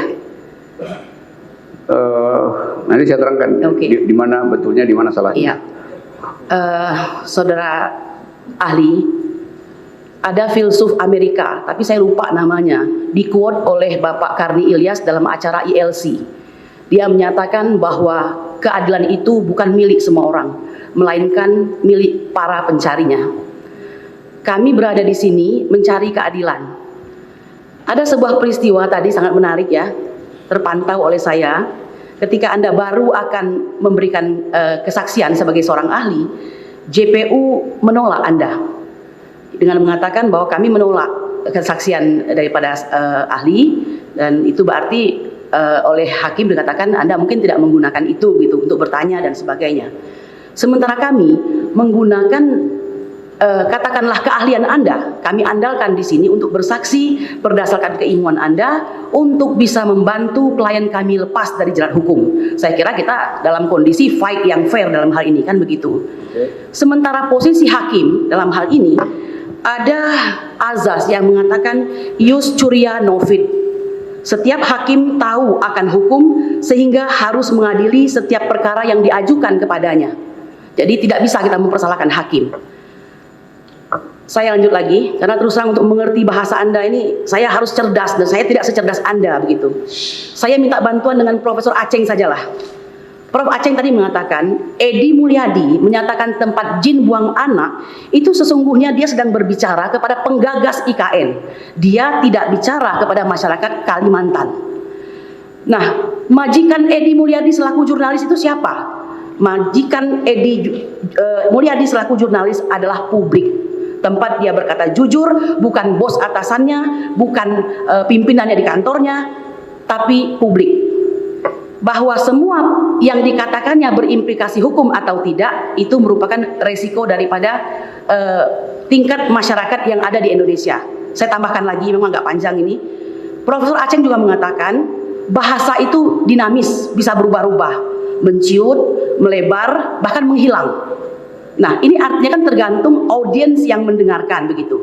Pertanyaan saya, sebenarnya kita ini sedang berada di zaman apa di mana pemerintah atau rezim sulit bermetafora yang Anda katakan tadi, membagus-baguskan atau menikmati cara berbahasa, sehingga harus terjadi kejadian pada hari ini. Mohon dijelaskan. Oke, Pak Hakim, saya izin jelaskan dengan bahasa yang saya turunkan dikit. Tadi disampaikan seolah itu biodata saya. Coba saya koreksi ya. Biodata itu tidak mungkin lengkap. Biodata hanya lengkap ketika orang itu justru sudah meninggal. Jadi kalau Anda tanya biodata Pak Rocky apa? Saya bilang nggak ada, karena saya masih hidup. Biodata itu milik orang yang udah mati itu. Orang tanya identitas Anda apa? Sama juga dalam bahasa Yunani, identitas artinya dia yang sudah mayat. Kan yang mayat yang bisa diidentifikasi itu. Kalau Anda masih bernapas, Anda masih berpikir, identitas Anda ongoing, in the making, berubah terus itu. Itu soal pertama. Jadi seringkali saya bilang, biodata apa? Saya masih hidup, ngapain nyari biodata saya? Apa saya mau dimakamkan sehingga perlu ada biodata kan? Tapi saya tahu itu keperluan administrasi pengadilan, oke. Dan kalau akhirnya Anda bisa temukan bahwa misalnya saya tuh lulusan S1, sungguh-sungguh tuh. Saya pernah kuliah di 5 fakultas itu, DO semua itu. Serius, DO semua. Kecuali 1, filosofi itu. Karena saya merasa, saya pernah belajar fakultas teknik. 2 semester saya sudah bilang saya tahu fisika. Saya bisa belajar sendiri. Ngapain saya nyari ijazah di situ? Saya pernah belajar fakultas hukum UI itu. Dan saya anggap 4 semester cukup tuh, saya tinggalkan. Saya pernah belajar di fakultas hubungan internasional FISIP. 4 tahun saya sudah tahu, saya tinggalkan itu. Saya pernah belajar di fakultas ekonomi. Jadi saya punya 5 jaket mahasiswa.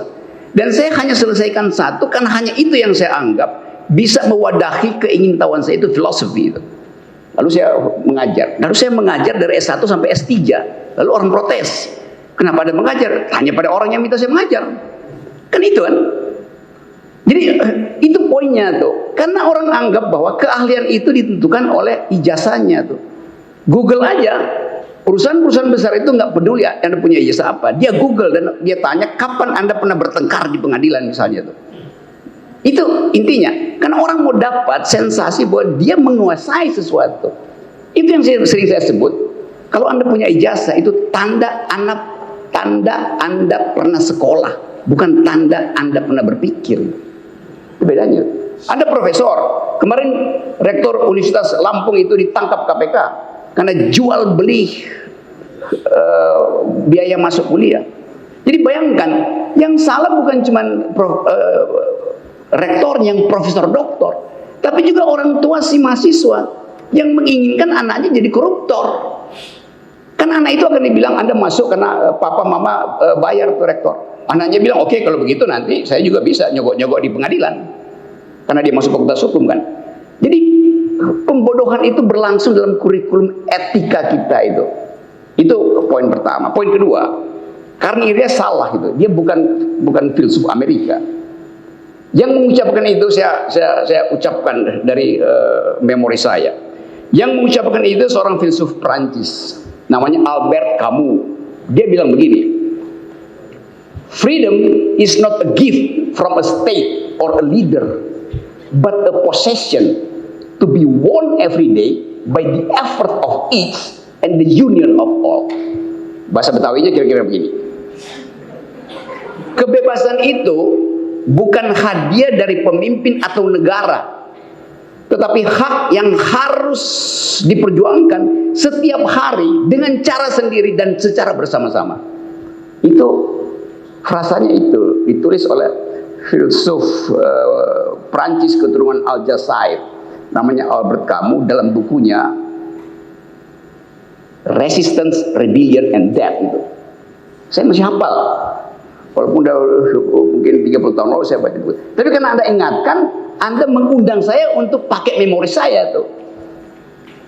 Jadi itu fungsinya kenapa misalnya tadi begitu kata hate speech diucapkan, memori saya keluar bahwa saya pernah belajar international legal human rights, maka saya tahu hate speech itu tradisi Eropa tadinya yang menyelamatkan apa namanya, untuk menutupi fraktul di kepala, cacat berpikir yang disebabkan oleh pemburuan perempuan, pemburuan nenek sihir 5-4 abad yang lalu. Itu intinya tuh. Nah, sekarang saya masuk pada poin tadi itu, yang betul Profesor siapa tadi yang sebelum saya Aceh menganggap yang memang itu yang menjadi tugas dari jurnalis tuh, dan memang kejahatan, bahkan saya sebut kejahatan kebijakan itu akan kita lihat pertama-tama di IKN, kedua di Papua tuh. Lalu orang bilang buktikan, oke, kita buktikan hipotesis saya tuh. Buktikan sekarang enggak. Kenapa? Yo, IKN-nya belum jalan kok. Apa yang mau dibuktikan itu? Tetapi saya bisa mendeteksi bahwa itu akan mangkrak. Kalaupun dia sukses, saya akan bilang itu salah karena itu akan mengusir burung dari Kalimantan. Itu akan meningkatkan kebisingan. Burung itu nggak bisa bercinta kalau bising. Bayangkan misalnya IKN selesai, lalu ada lapangan terbang di situ. Semua private jet, setiap hari 100 private jet masuk ke situ. Burungnya stres, burungnya kabur. Lalu bagaimana kita menganggap hutan tanpa kicauan burung? Kan itu poinnya kan? Cukup ya?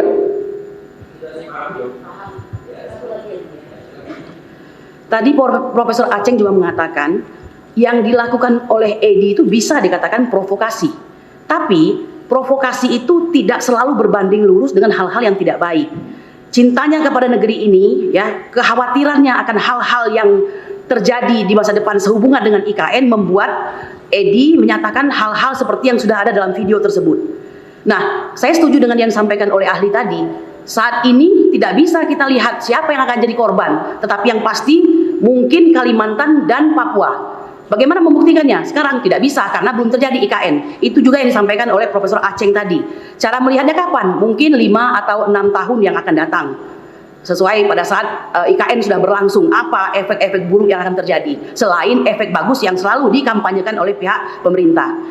Saya mengquote kata bijak yang pernah Anda sampaikan, ya, saya kebetulan juga ini ya, rajin menyimak, saya anggap di pelajaran begitu. Sejarah negeri ini selalu syarat dengan kekerasan. Selalu ada potensi ia kembali. Pemimpin yang tak paham sejarah, tidak mengerti akan antropologi kekerasan itu, ia lalai mengaktifkan percakapan antar warga negara sehingga berakibat fanatisme mengintai momentum. Mohon dijelaskan ini, Dr. Andes Rocky Gerung. Mungkin saya tulis itu di kolom di majalah Tempo itu tuh. Hubungannya ini dengan Edi Mulyadi ya, tetap ya, itu udah lama sekali saya tulis itu buat mengingatkan bahwa kecerdasan itu justru adalah elemen pertama dalam demokrasi, supaya kita mengingat bahwa masa depan itu masih bisa kita hasilkan. Reinventing our Indonesia, kira-kira begitu, menemukan kembali ke-Indonesiaan kita, karena kita kehilangan kecerdasan tuh. Orang yang setiap kali marah itu lalu ini menurut KUHP ngapain? Kalau saya bisa bercakap-cakap, ngapain saya pakai KUHP? Karena itu orang yang nggak cerdas kan. Kalau dia lapor ngapain lapor itu? Kasus saya masih mungkin udah 30 di polisi itu, laporan tentang Rocky Gerung. Lama-lama polisi ngapain sih Rocky Gerung terus tuh? Kan dia cuma ucapin sesuatu. Lama-lama polisi juga jengkel, orang lapor. Kenapa nggak debat aja, dibikin terbuka tuh? Tapi itu poinnya begitu sekarang tuh keadaan kita. Nah sekarang saya mau kasih semacam remark saja bahwa kehidupan kita sedang diuji sebetulnya. Mampu nggak kita mengakrabkan persahabatan antar warga negara dan menganggap bahwa kalau ada orang yang memprovokasi IKN itu, memang dia ingin menguji habis-habisan proposal IKN itu. Kan itu namanya I'm playing devil's advocate itu. Advocatus diaboli itu. Edi Mulyadi sedang memainkan fungsi itu. Devil's advocate itu. Pengacara yang disewa oleh iblis Tapi dalam pengertian Yunani itu bukan iblis, itu counter argumen. Kan biasanya dalam pengertian Yunani mau dibagi dua tuh. Ini yang pro statement, ini yang anti statement. Yang anti statement itu sengaja disewa untuk menguji yang statement itu tuh. Maka terjadi dialektika tuh. Nah itu sebetulnya kalau saya pakai bahasa lain, he is playing devil's advocating itu. Dia lagi memainkan peran sebagai iblis pengganggu itu. Mengganggu siapa? Malaikat. So jangan-jangan sebetulnya yang iblis malaikat itu. Kenapa gak terbuka? Kita nggak pernah tahu tiba-tiba IKN dimunculkan. Itu biasa mengganggu proposal publik. Karena ini proposal publik. Lain kalau itu proposal pribadi Pak Jokowi, ngapain kita ganggu? Ini proposal publik. Jadi publik harus scrutinize. Uji habis-habisan.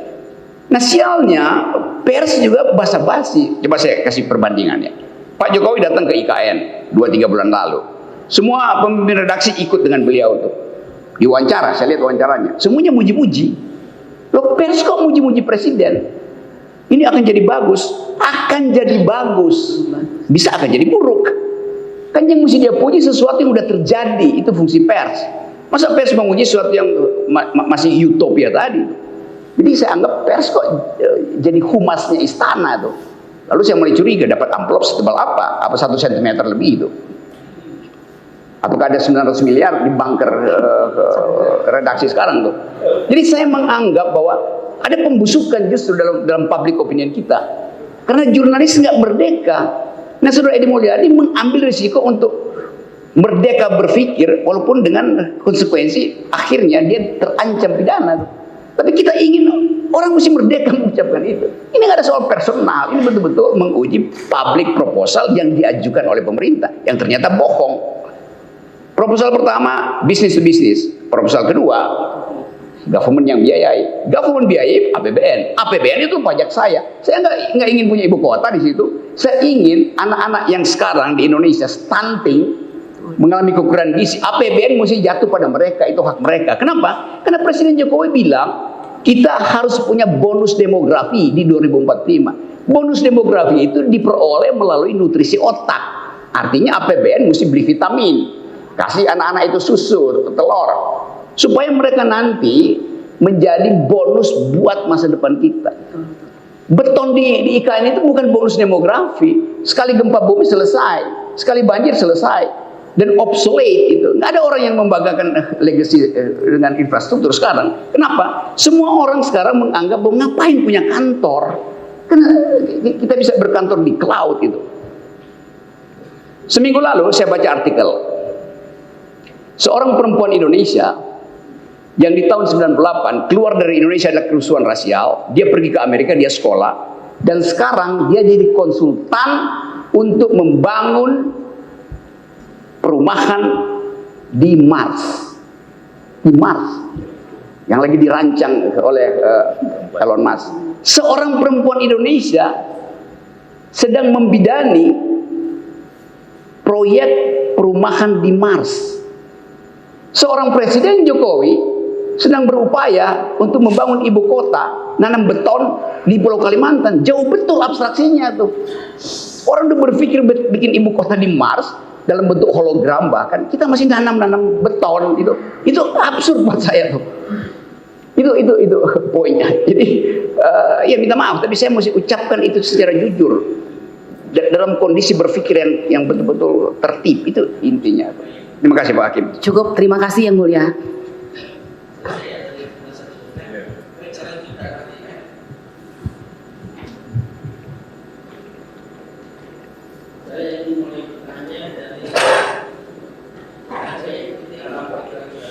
Ya.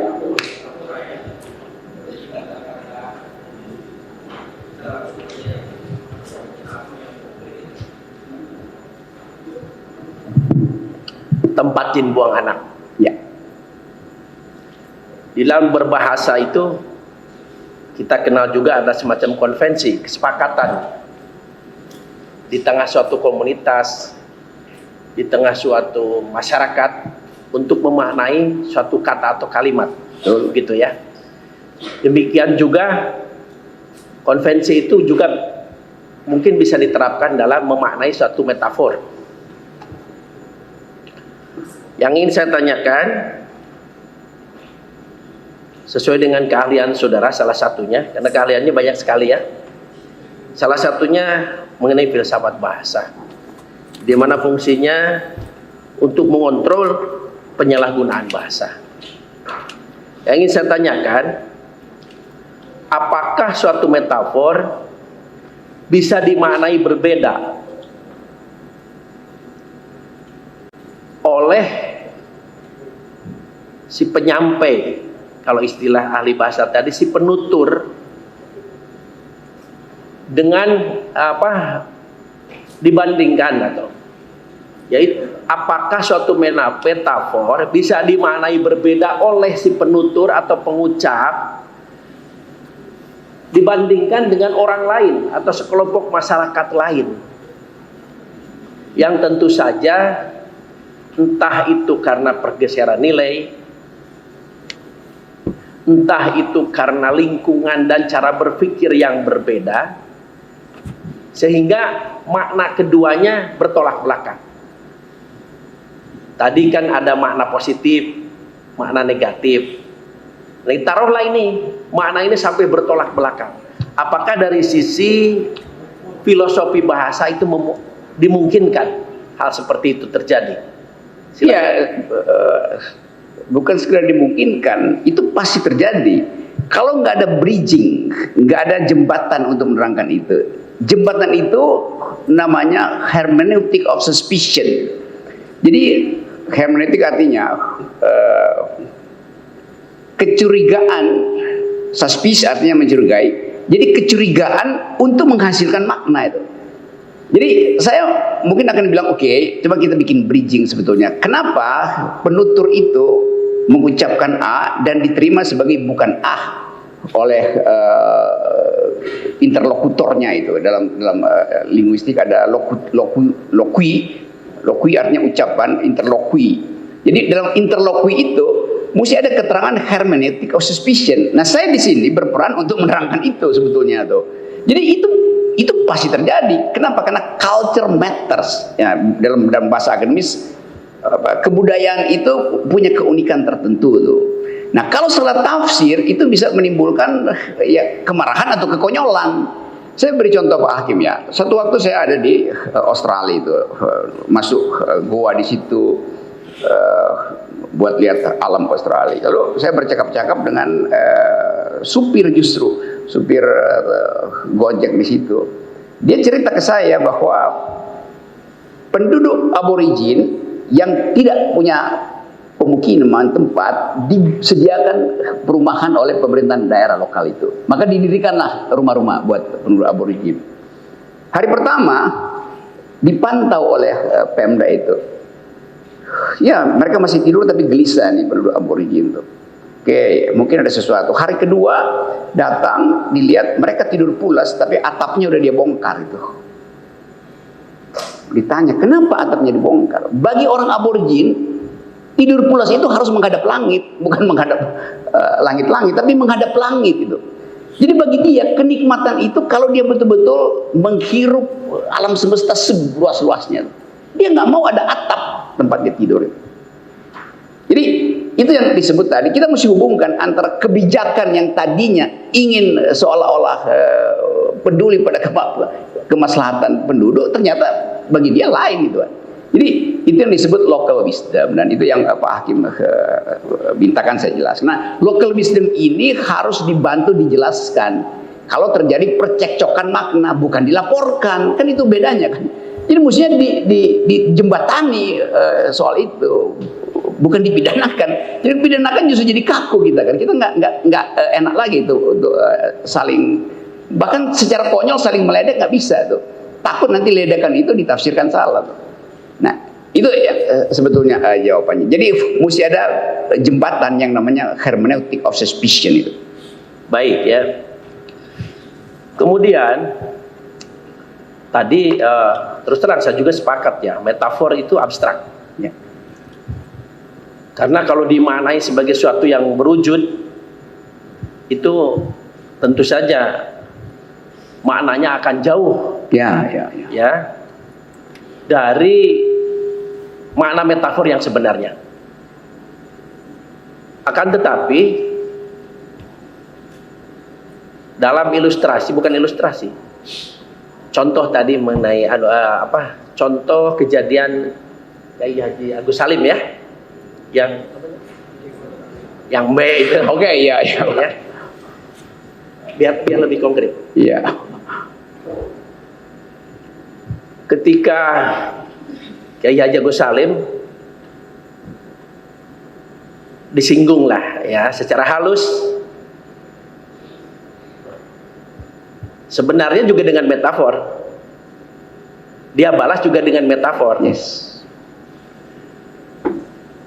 Di situ ada semacam komunikasi. Akan tetapi kebetulan si penyindir yang menggunakan metafor pertama itu memahami makna metafor yang disampaikan juga oleh Kiai Haji Agus Salim.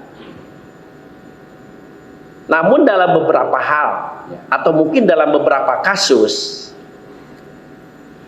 setelah dijelaskan bahkan sedikit mengalah dalam penjelasan itu, baiklah, kalau dengan metafor saya Anda masih tersinggung, saya minta maaf. Sudah dijelaskan. Tetapi lingkungan masyarakat tertentu merasa keberatan dan memaknai sendiri. Ya, memaknai sendiri. Konteksnya tadi sah-sah saja. Nah, saya kaitkan dengan, silakan, filsafat bernegara. Yang di dalamnya ada kebebasan berpendapat, kebebasan berekspresi, yang mana kita tahu tentu kebebasan berpendapat, kebebasan berekspresi seseorang tentu dibatasi juga oleh kebebasan berekspresi dan berpendapat orang lain. Itu saya kira sudah umum ya. Nah, yang saya maksudkan begini, ketika orang yang keberatan dan memaknai sendiri metafor yang diungkapkan oleh orang lain, dan dia mengekspresikan pendapatnya dalam bentuk laporan, dalam bentuk ekspresi ya, bagian dari ekspresi itu misalkan disampaikan dalam bentuk penyampaian pendapat, demo ya. Bagaimana analisa atau dari kajian yang dari tadi saudara sampaikan mengenai hal ini? Ya, pada akhirnya kita akan uji sampai ke titik itu tuh. Seandainya kebebasan saya juga dimaknai sebagai oleh orang lain untuk mempersoalkan kebebasan saya, kan itu yang dialektika tadi. Soal Haji Agus Salim itu konkret, berkali-kali saya terangkan itu, dan pada akhirnya saya dijerat juga oleh undang-undang penghinaan itu. Karena kasus ini saya pernah dilaporkan oleh masyarakat Minang justru yang menganggap saya mengolok-olok Haji Agus Salim. Itu, tapi saya paham, mereka nggak baca sejarah itu artinya kan. Lalu saya terangkan, saya minta tolong, ada teman dia bilang, nanti saya terangkan ke komunitas itu, bahwa itu memang sejarahnya begitu. Dianggap saya manipulasi. Itu ada faktanya bahwa Haji Agus Salim pernah diolok-olok, ada ditulis di buku itu.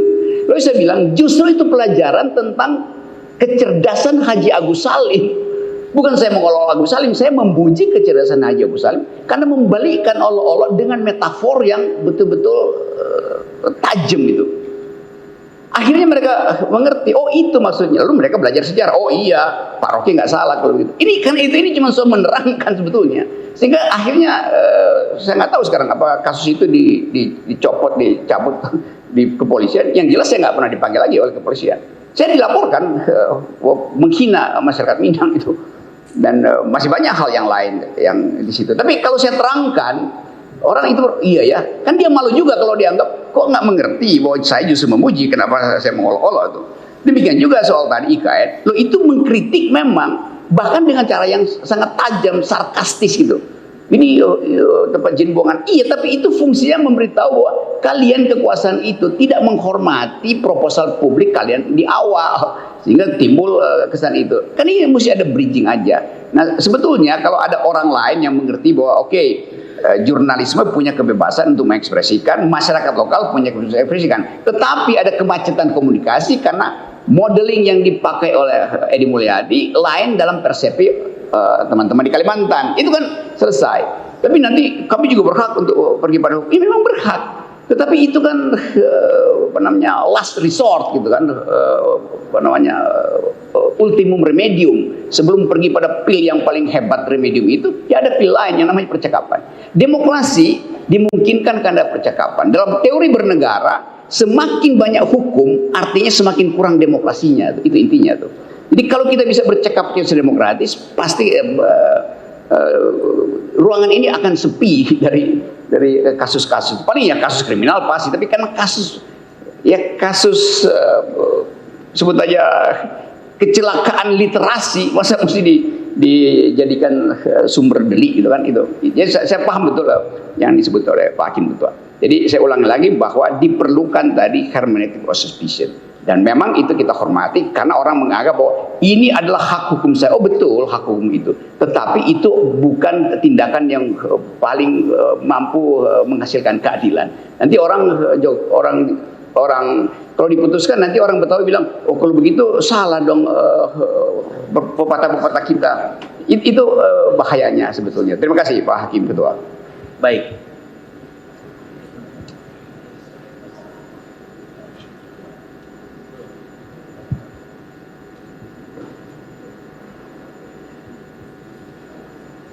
Baik, satu lagi ahli. Saya tetap meminta agar saudara menjelaskannya dari sisi filosofi bahasa. Ya. Ada satu frasa di dalam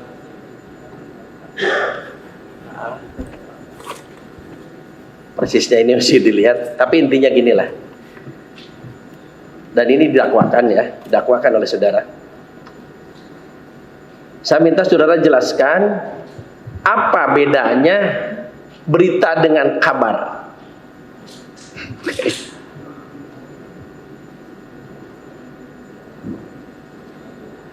Sebentar ya, selengkapnya saya bacakan pasal 15 ini.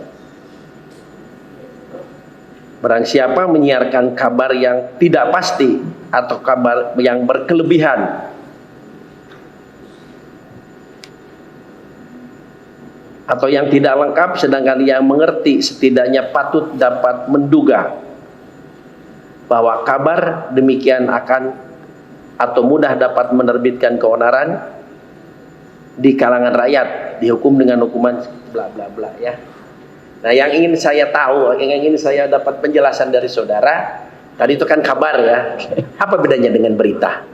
Saya endapkan sebentar ya, Pak Hakim, karena saya mesti cari fact-nya apa sebetulnya, konteksnya apa, kalimat di dalam KUHP itu. Orang sebut kabar bohong itu. Artinya kabar yang berkekurangan atau berkelebihan, kan itu logisnya begitu. Itu kabar bohong, kabar yang berkekurangan atau berkelebihan. Tetapi dulu kita sebut kabar itu sesuatu yang telah terjadi tidak real time gitu. Kalau sekarang kita bilang kabar, lain konteksnya. Karena begitu kita online, live streaming, nggak ada lagi yang disebut kabar. Itu langsung kita dapat kan, on time itu. Kalau kita sebut berita, itu bentuk fisik dari kabar, kira-kira begitu tuh. Diberitakan di mana tuh? Artinya sudah terjadi berita itu. Kan orang nggak tanya dikabarkan di mana itu.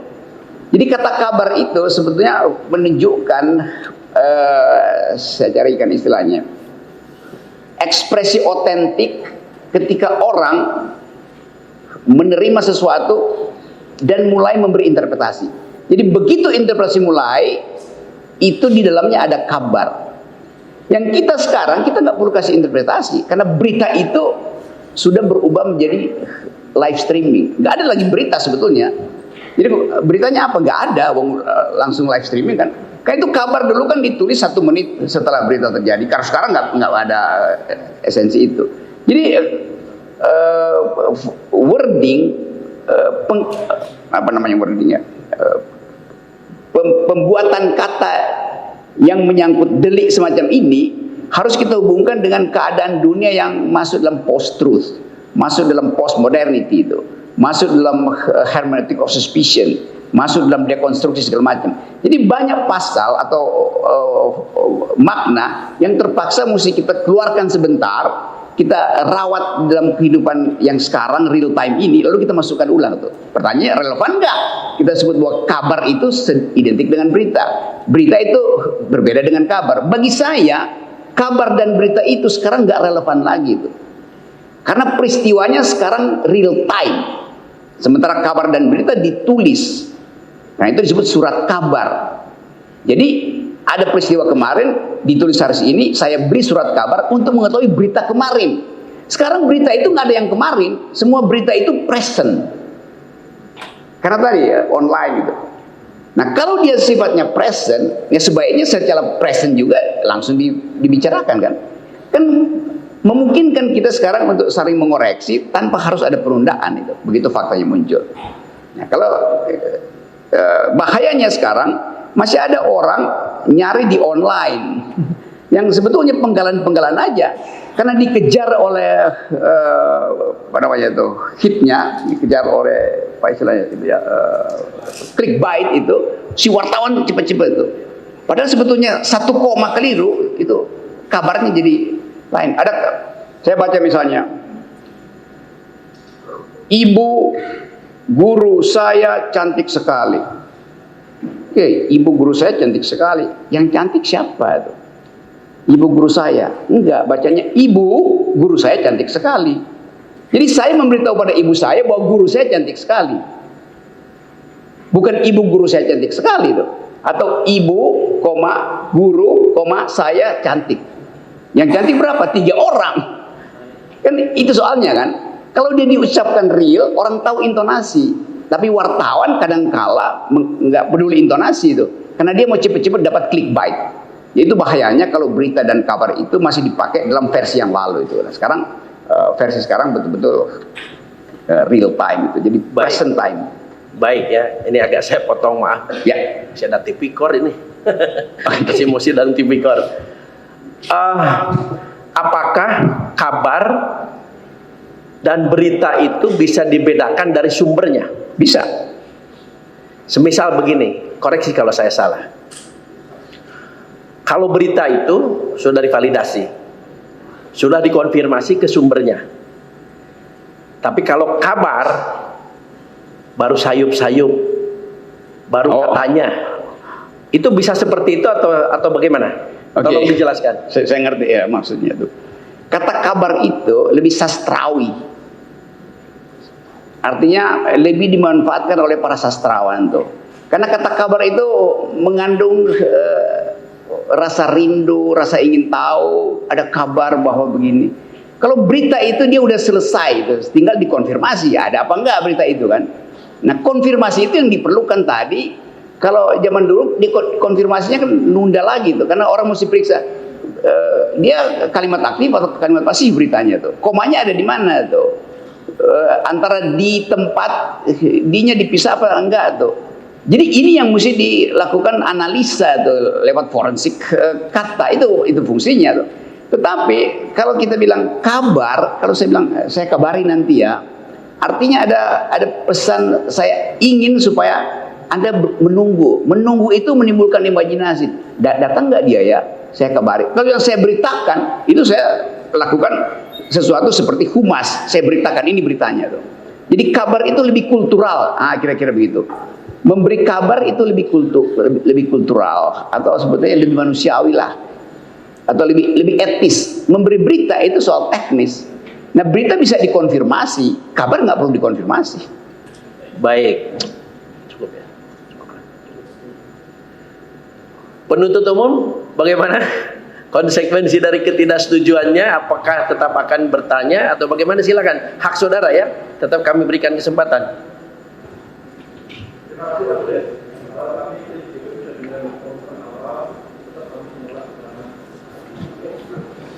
Baik ya, tidak apa-apa, hak saudara ya. Dan kami sudah berikan kesempatan. Cukup di sini ya, penasihat hukum ya. Pak terdakwa, silakan ditanggapi bagaimana pendapat ahli ini.